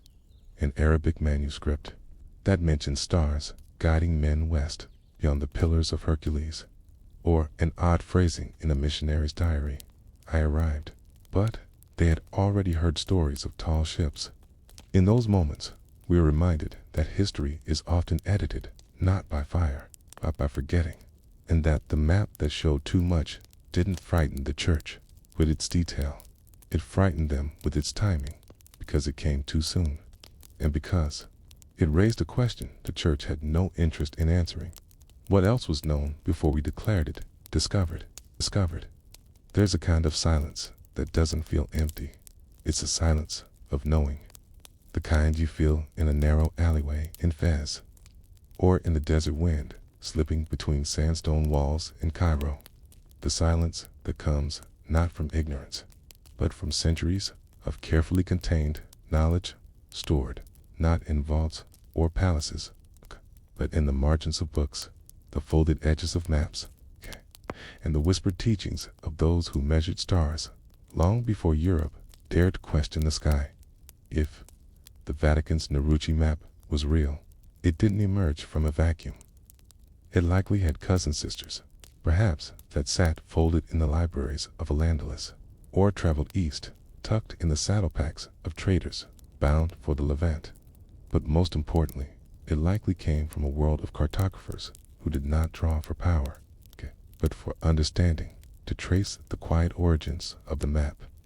We must drift eastward, the scholars of the Abbasid Caliphate, and further still, to the polymaths of the Islamic Golden Age, somewhere between Baghdad and Cordoba. A quiet revolution was unfolding, not of politics or empire, but of ink and geometry. By the 9th century, Muslim scholars were synthesizing Greek, Persian, and Indian knowledge. And in the house of wisdom Beit al-Hikman Baghdad, maps were not ornamental. They were instruments of understanding. The scholar Al-Khwarizmi, more famously remembered today for giving us algebra, also contributed to geographical texts that recalibrated Ptolemy's mistakes. In Ladrisi, in the 12th century, drew maps so detailed and geographically accurate that they would remain reference points for centuries even in Europe. But Ladrisi worked in Sicily. Ender, a Christian king. His maps survived because they were politically convenient. Others were not so lucky. Many Islamic cartographers never signed their names, not because they were afraid, but because the map itself was the message, not the maker. Their maps were not propaganda tools, as many of the European mappamundi were. They weren't meant to place Jerusalem at the center or flatten the world into a scriptural diagram. They were meant to understand, to guide pilgrims, to help merchants, to reflect the shape of what God had made, not force it into a theological frame. That approach created problems when these maps entered Christian Europe, because they didn't lie in the same way. When Islamic maps depicted the world, they included sub-Saharan Africa, China, the Indian Ocean, and even vague suggestions of lands far beyond the Atlantic. Some of this knowledge came from observation, some from oral accounts of travelers, some, no doubt, from careful guesswork based on stars, winds, and sea routes, but the accuracy was uncomfortable. It implied a world that was bigger and older, in its knowing than Europe wanted to admit. And so, as the Reconquest advanced in Spain and Crusader tensions boiled in the East, maps became more than tools.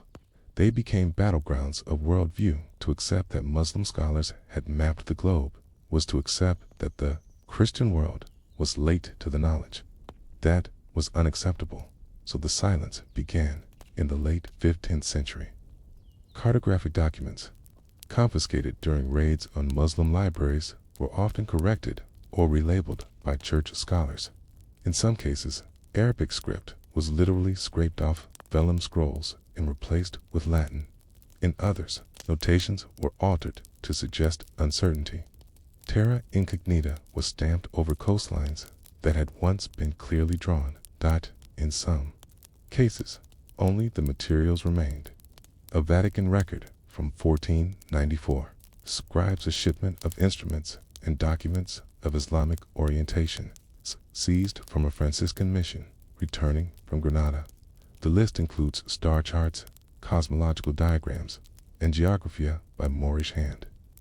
None of these items can be located today, but one item from that man, oddly shaped compass bearing both Arabic and Latin numerals now, sits unlabeled in a locked display cabinet in the Vatican's Observatory Archives. Its face bears an inscription in Kufic script: "To know the world is to draw closer to the one who made it."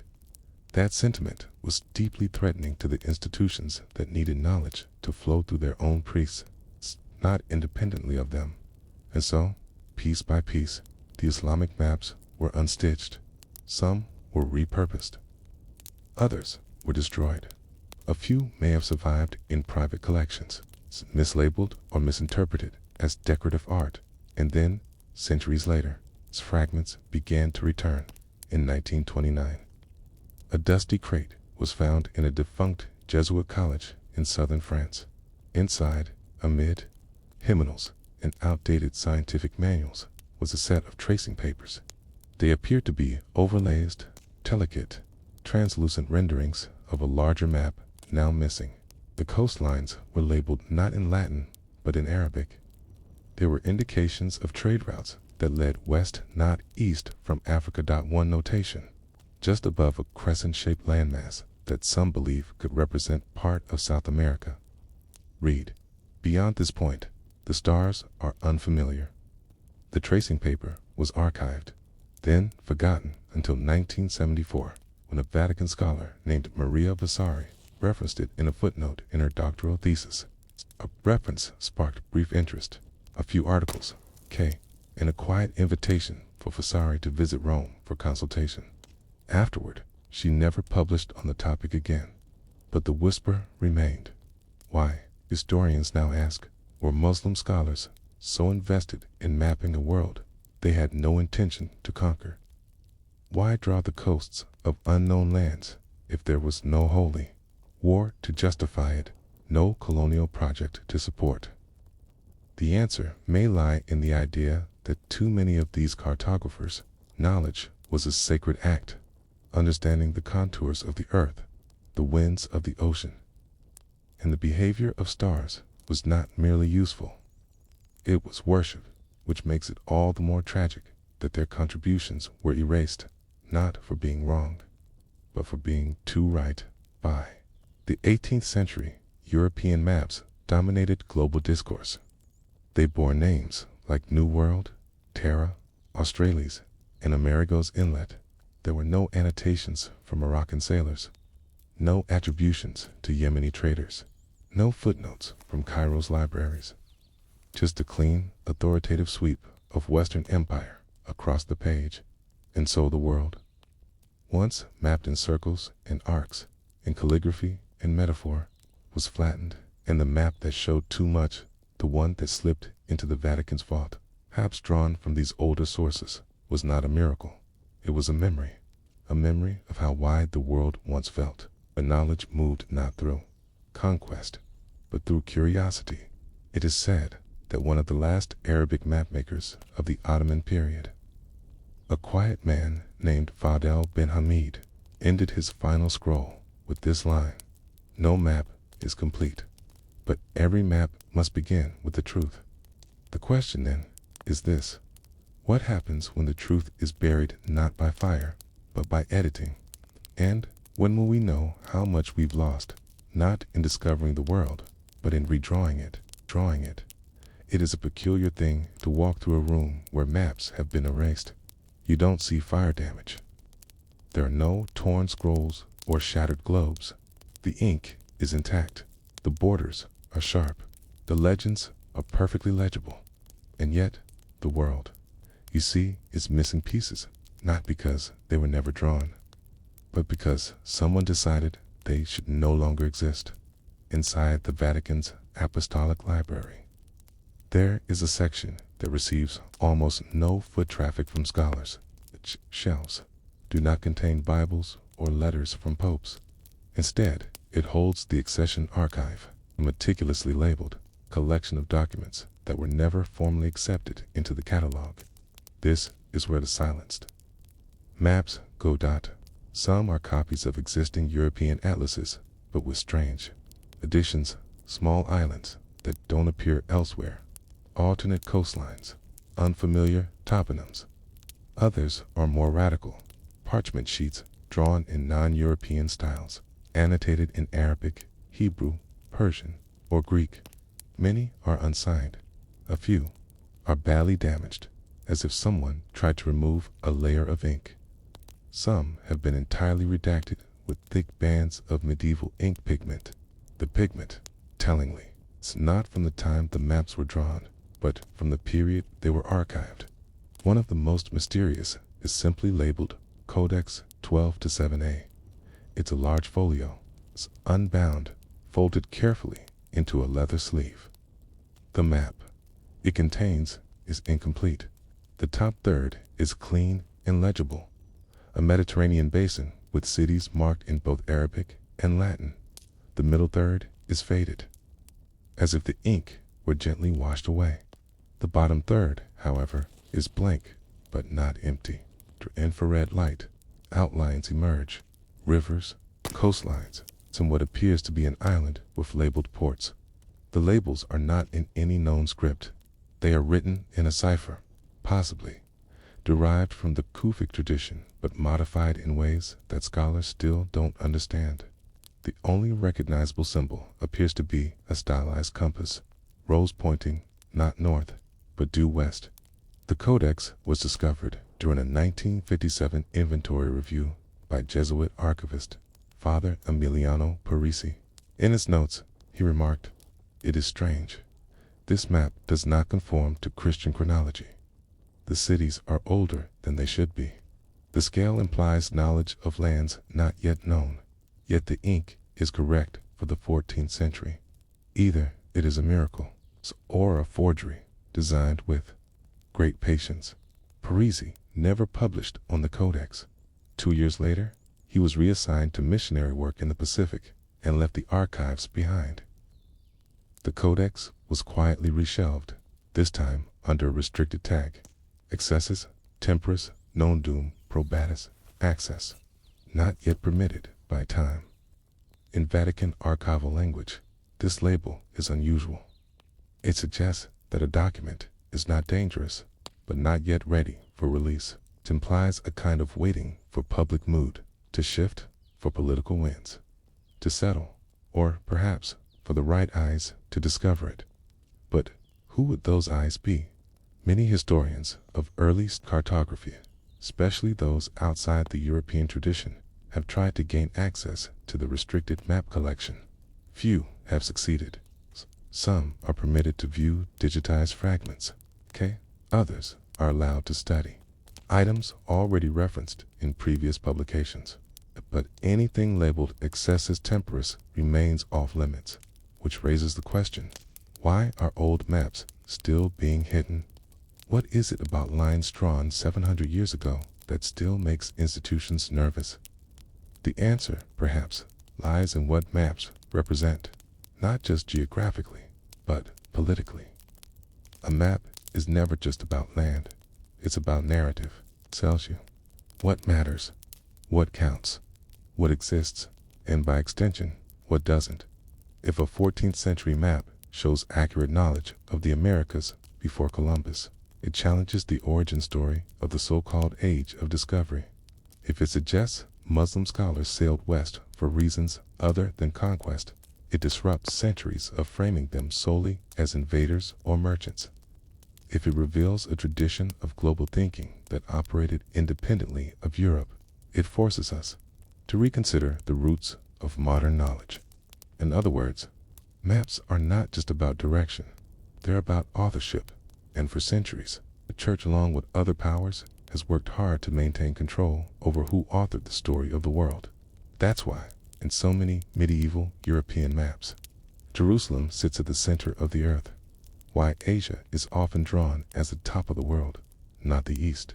Why Here Be Dragons wasn't just a warning about danger, but about deviation. Anything outside the known Christian world was framed not just as unknown, but as unholy, impossible, or wrong. It is not that the maps showed too much, it's that they showed too much too early, and that kind of prescience made them dangerous. So the maps were folded, filed, misattributed, or quietly shelved under euphemisms like non-canonical, cartaphy. To the untrained eye, they're simply old pages in a big library. But to those who know where to look, they tell a different story. That perhaps the Americas were not as new as claimed. That perhaps the flow of knowledge was more east to west than west to east. That perhaps the men who drew the earliest global coastlines weren't European or even Christian, and perhaps most provocatively of all, the maps in the Vatican's forgotten vaults are not meant to be hidden forever. They are waiting for a generation of scholars unafraid to question inherited geography, waiting for a world ready to admit that exploration is not a monopoly, waiting for the silence to be broken. But for now, they remain behind locked doors. The Vatican keeps them safe not necessarily from decay, but from conversation. And every year, the dust grows thicker. One scholar, former Jesuit, who left the order in 1981 and asked to remain anonymous, told a journalist in a rare interview, "They're not protecting the past, they're protecting a version of it. And once you see they truly see, it too can't unsee it." Every empty map shelf becomes suspect.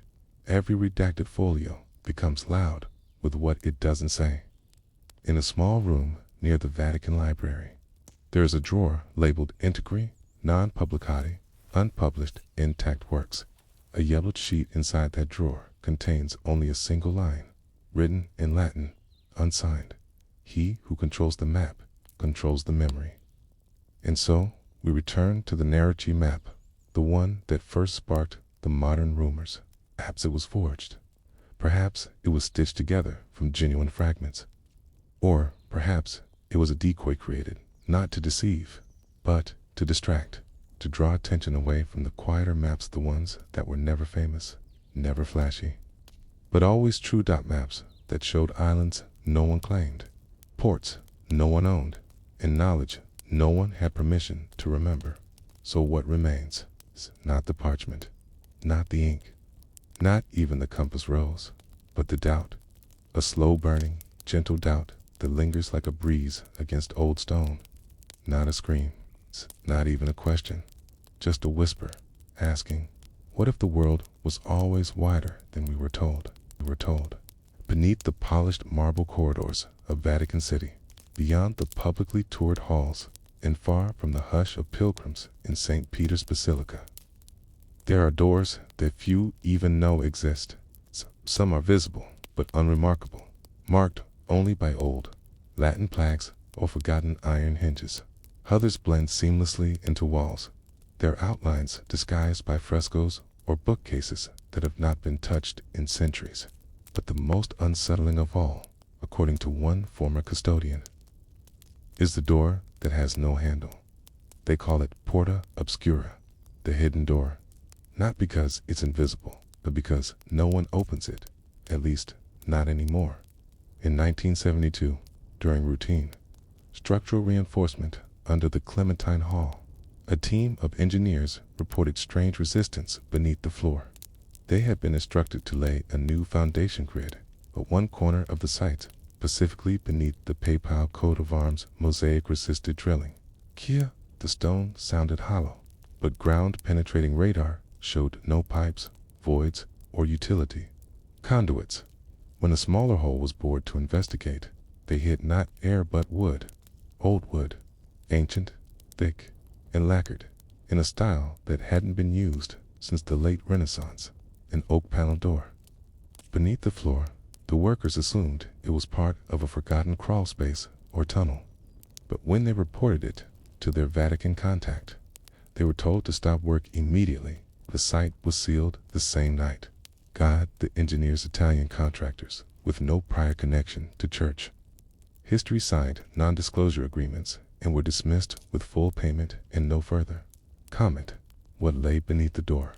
The question lingered for years. And in the whisper-heavy air of Vatican intrigue, a door you're told to forget becomes a kind of myth. In time, it acquired a name, the library under the floor. Not an official name, not in any map or catalog, but among archivists, librarians, and a small circle of ex-priests. The idea took root that somewhere beneath the apostolic palace, there was a room or series of rooms filled with texts no one was meant to see, not because they were heretical, not because they were dangerous, but because they were too difficult to explain. Not false, just inconvenient. The story might have stayed a rumor if not for Father Lorenzo Dal Bosco. Lorenzo was an archivist with a quiet life. He wasn't famous. He never published. But he was methodical, curious, and according to those who worked with him, too patient for his own good.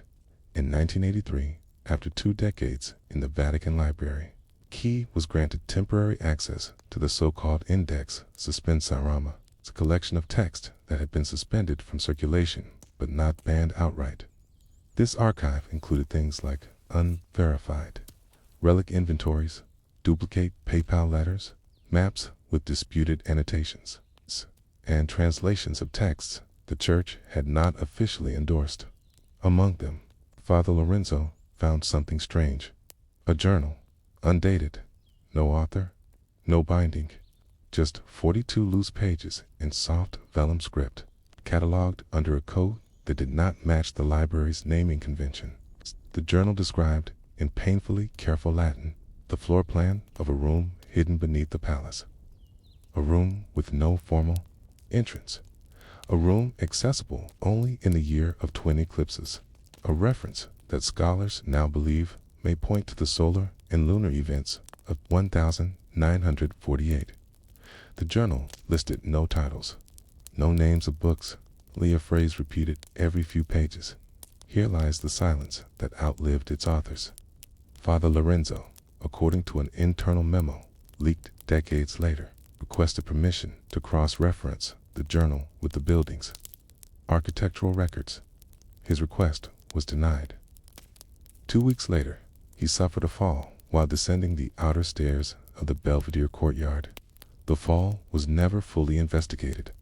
He broke 2 ribs and retired early before he left. He wrote one letter to a fellow Jesuit scholar in Turin. That letter is now stored in a private collection, but a copy surfaced in 2006. It read, in part, "The Vatican does not fear books. It fears patterns. Too many texts that were never meant to meet now sit in the same room. That is what must be kept below." Next, what kind of texts were stored beneath the floor? Most Vatican libraries are meticulously indexed. Every book has a reference. Every document is tied to a shelf, a catalog, a room. But in several old inventories, particularly those compiled before 1900, there are notes about orphan documents, texts that appear in the archives card system but cannot be physically located.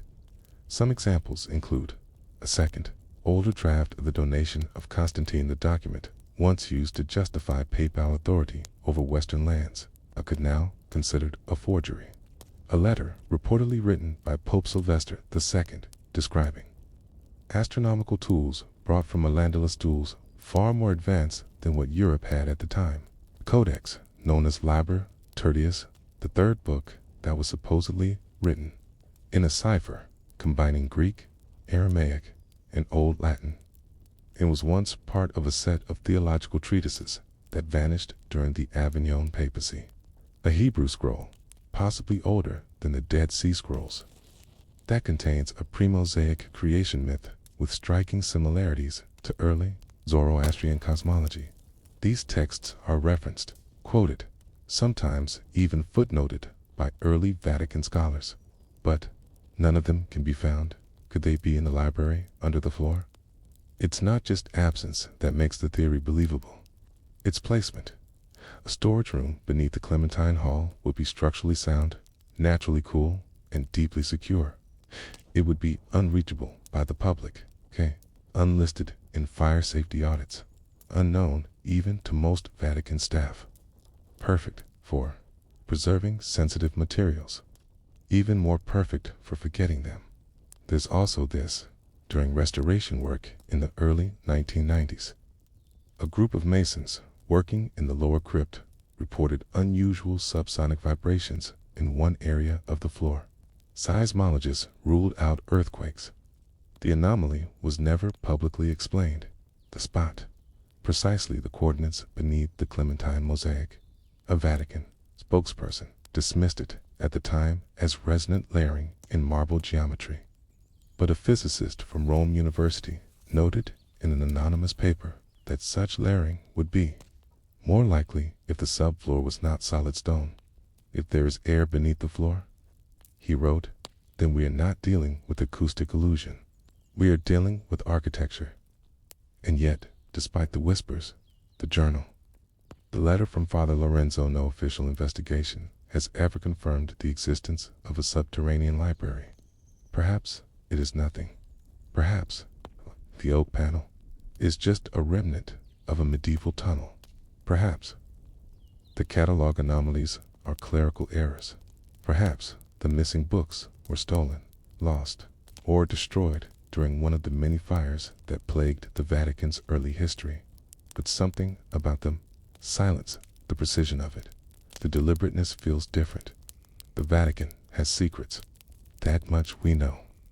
But the greatest secret may not be a document or a scroll. It may be a choice, a decision long ago to hide not just knowledge, but coincidence. To bury together the kinds of texts that read in isolation are harmless but, which, placed side by side, form a pattern that no one was meant to see. A pattern that might ask, why do so many origin stories sound alike? Why do heresies often repeat themselves centuries apart? Why were so many early Christian mystics obsessed with numbers, stars, and circles? Why do the Church's earliest architectural blueprints align with solstice points long before astronomy was canonized? And most hauntingly of all, what would we see if we opened that door with no handle, and read what lies beneath our feet? The whisper of parchment under fingertips. The cold stillness of stone beneath candlelight. These were the constants of Father Lorenzo Dal Bosco's daily life. Even after retirement, his mind could not let go of the missing Rome. He had memorized the curves of ancient letters, the smell of vellum, the sound of silence that lingered in the air of the Vatican's deepest archives. But one fragment in particular haunted him, a line from the vellum journal hidden among the Index Suspensorum. The room has no lock because it has no door. It is entered not by key, but by knowing where not to look. This line, so ambiguous, had stayed with him. What did it mean to know where not to look? It wasn't until a chance encounter in 1993 with a retired PayPal architect named Marcello Rinaldi that things began to shift.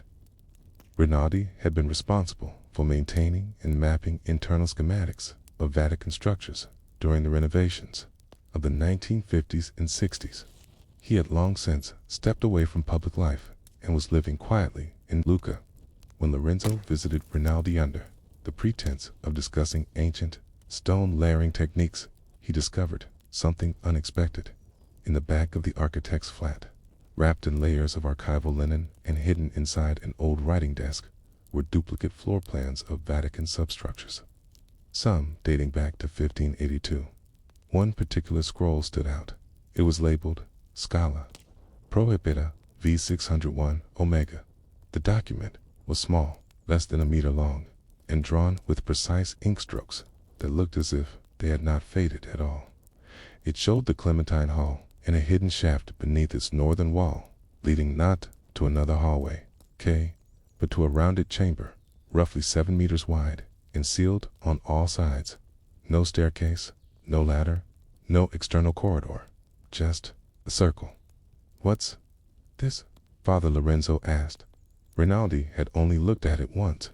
They called it a void, he said. A design artifact, but someone took the time to ink it, not pencil ink. The drawing bore no signature, no approval mark. The cartographic style matched the used in other verified floor plans of Vatican-era editions. And unlike the rest, which had been scanned, microfilmed, and indexed over the years, this one had been quietly left out of official archives. Lorenzo returned to Rome with a copy, his thoughts heavy with implications. A void that someone carefully drew a circular space sealed on all sides, and above it a hall used daily by some of the Church's highest functionaries, who walked over it without ever knowing. If the room beneath existed, it was more than forgotten. It was erased, a place designed to fall outside both memory and access. But why? To hide books was nothing new for the Church. There had always been banned works, controversial treatises, and misplaced manuscripts. Even the famed Vatican Apostolic Archive, once known as the Secret Archive, was never truly about conspiracy. The word secretum in Latin merely meant private. Most materials within its walls were dull but important. PayPal letters, financial ledgers, diplomatic records. And yet, the idea of a room specifically built to store something unlisted, unlogged, and unreachable was something else entirely. Lorenzo began searching through architectural correspondences from the reign of Pope Sixtus V, the 16th century pope responsible for reorganizing much of the Vatican's infrastructure.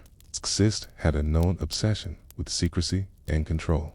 Under his orders, the Vatican Library had been restructured, tunnels rerouted, and new archival systems introduced. But in one obscure memorandum, Lorenzo found a line that gave him pause. Certain shelves to be removed from public sight.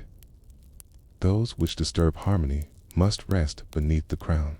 This phrase, beneath the crown, appeared again in a private letter between two 17th century canon lawyers. In that case, it referred to materials held sub coronicin, ecclesiastical term for writings placed outside clerical circulation, usually for fear they might create theological confusion. But what if, Lorenzo wondered, beneath the crown was literal? The papal crown had long adorned the mosaic in the Clementine Hall, the same spot where engineers had hit the resistant panel in 1972. Was this merely poetic coincidence? Or had centuries of veiled language protected something deeper? And he traced the usage of the term across time. Again and again, beneath the crown appeared not in doctrinal texts, but in margin notes, private letters, and rejected drafts.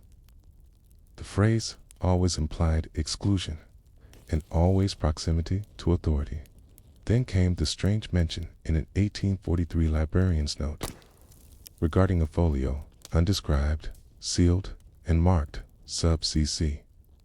It had been removed from circulation at the order of the floor. Most would have dismissed this as metaphorical, but Lorenzo, now obsessed with language, wondered, could the floor mean the literal floor above the hidden room? Each time the documents pointed toward absence, not presence, missing books, missing people, and always silence. But it wasn't until a dying bishop reached out that everything began to take shape. The letter arrived in 1994 from Monsignor Galtieri, formerly of the Congregation for the Doctrine of the Faith. It was short, precise. I am told you are still seeking the room. If so, know this. It was sealed, not for what it held, but for what it connected. The books are not dangerous alone, but side by side, they form a path the church could not allow. The language was chilling. A path. Was this about theology? Lorenzo had assumed that the missing works were merely too strange, too inconsistent with church teaching. But the bishop's words suggested something more coordinated, as if the text scattered across centuries and languages had been brought together deliberately, only to be hidden again. A kind of map made of ideas. Lorenzo revisited the list of orphaned texts. Some had similarities in language, yes, but others shared illustrations, spirals, concentric circles, strange geometric patterns. Still others referenced visions, dreams, or metaphysical journeys involving towers, vaults, or sunken chambers. One scroll reportedly contained a description of a breathing archive where the walls responded to prayer. Another referenced a blind librarian who never spoke but always knew what page a visitor needed. All of these descriptions had been dismissed by scholars as allegory. But what if they weren't? What if the texts in the room didn't just hold knowledge, they held a root? A guide not to one truth, but to hidden patterns in doctrine, history, perhaps even prophecy. And what if that guide, left unmonitored, risked opening a door the church could not control? In the weeks that followed, Father Lorenzo grew quiet. He stopped writing, stopped attending the public lectures he used to enjoy. His notes, however, became more organized. He drafted a timeline, piecing together events that had once seemed disconnected. The commissioning of unusual storage vaults under Pope Leo X, the disappearance of alchemical codices from Prague after Jesuit acquisition, the sudden destruction of a 17th century telescope stored in the Vatican's private observatory wing, the unexplained dismissal of a Greek translator in 1812 after he claimed to have found the same voice in 4 different authors, sensuous. Apart, these were minor events, easily forgotten, put together. They whispered of something coordinated, something beneath the surface, something beneath the floor. It began with a floor tile in 1996. Father Lorenzo returned to the Clementine Hall under a formal invitation to speak on the archival ethics of post-Tridentine Vatican reforms. The event was dull by design, attended mostly by aging scholars, junior archivists, and sleepy-eyed clerics. Yet, to Lorenzo, the invitation was providence. It meant access, quiet, unobstructed access. The hall had been polished for the occasion. Its mosaic glowed beneath the weak chandeliers. Above, angels flanked a golden tiara, the crown embedded in a ceiling fresco. Few looked down, most never did. But Lorenzo had studied the layout for years. He moved slowly toward the northern edge of the room, where the patterned marble seemed ever so slightly misaligned. There, beneath the feet of statues and the hem of long papal robes painted centuries ago, was a single tile with a hairline crack, not broken jest, not entirely fused. He leaned, lightly brushing his toe over it. There was no sound, no movement, but in his mind, something shifted. Later that night, he returned with permission to pray privately in the hall, an old custom, respected even by the skeptical. The lights were dimmed. He carried no tools, no journal, just a rosary and a small parchment tucked into a sleeve, one that bore a diagram, copied from Rinaldi's mysterious scroll, Scala Prohibita, v. 601, Omega. He knelt in silence over the tile, whispered verses, not from scripture, but from the margin notes of the forbidden folios. Lines that had appeared repeatedly in the texts he'd catalogued, lines thought to be apocryphal chants. Then he pressed the tile knot with force, but with stillness. Nothing but again, that feeling, that strange inner tug, like standing beside a turned key. Nothing moved. No trapdoor opened. But the air, he would later say, changed. He called it thinner. Like a cathedral after midnight, when only memory remains. Was it his imagination? Was it exhaustion? He did not care. For in that moment, Lorenzo understood something fundamental about the room. It did not need to open, because it was never meant for feet. The library under the floor, as he began calling it privately, was not a room to be entered. It was a convergence. It's a place where texts were not read, but aligned, where meaning happened between books, where language wasn't the vehicle, but the lock. He returned again and again over the next 2 years, always under pretense. Sometimes as a guest lecturer, other times in silent retreat.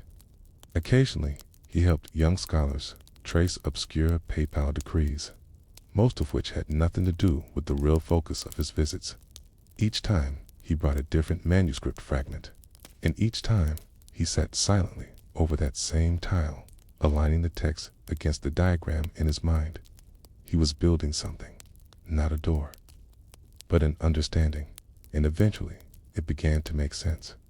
The documents were fragmented, written in different centuries and in vastly different tongues, but Lorenzo began mapping repeated motifs, images that seemed too consistent to be coincidence. A spiral staircase that goes downward but leads to light. A river that begins inside a sealed wall. A librarian who does not move yet appears in multiple rooms. A hand with 7 fingers holding a book that has no words. They were metaphors, surely, but metaphors for what? As he organized the fragments, a pattern emerged not in the stories themselves, but in the spacing between them.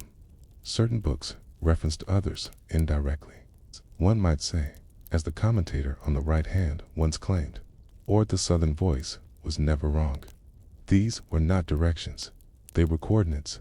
Lorenzo realized that when laid out properly, like pieces in a mosaic, the manuscripts formed a spatial logic, not a room, a map, quan that began beneath the floor, but extended outward, inward in ways he struggled to describe.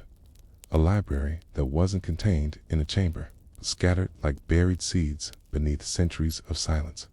He called it the silent path, and as he reconstructed it, one quiet mystery remained.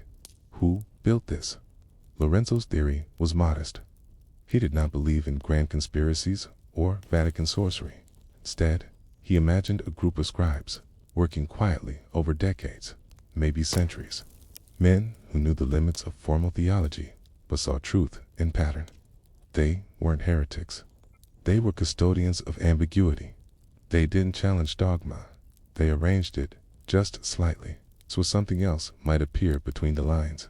They built their path not as rebellion, but as preservation of possibility. And that's what made it dangerous. The church could tolerate dissent so long as it was vocal. It could suppress arguments, exile thinkers, even execute the rare radical. But what it could not tolerate, what it feared most, was the unreadable structure, the system with no author. The path made not of speech, but of silence, because such a path could not be argued with, it could only be followed. And so, Lorenzo believed the church sealed the room, not with bricks, but with forgetting. In 1999, Father Lorenzo vanished from public life. No formal retirement was announced. His final paper, On the Margin of Absence, a study in ecclesiastical silence, was never published. Though copies circulate informally among scholars of Christian mysticism. Some say he entered a monastery under another name. Others claim he left Rome entirely. A former student insists she saw him in the archives of a Jesuit college in Krakow, quietly leafing through old astronomical charts. No one knows, but what remains is the diagram he left behind. A folded piece of parchment found among his possessions. It contains 14 interconnected symbols, none matching any known ecclesiastical seal. In the center is a circle. Inside the circle, only 2 words, still below. So what was the library under the floor? Was it a real room? A forgotten archive? Or a metaphor constructed by one man seeking meaning in shadows? We cannot say. The tile remains in place. The Clementine Hall continues to host dignitaries, lectures, and silent prayers. The fresco above still shows the crown, and below, still silence, still absence, still below. What we do know is that something was hidden, not just in architecture, but in thought, in patterns, in the spaces between. Perhaps the library never needed shelves or lamps. Perhaps the library was always made of minds. And perhaps the real question isn't what the Vatican is hiding, but what it has forgotten to remember. Good night. Good night.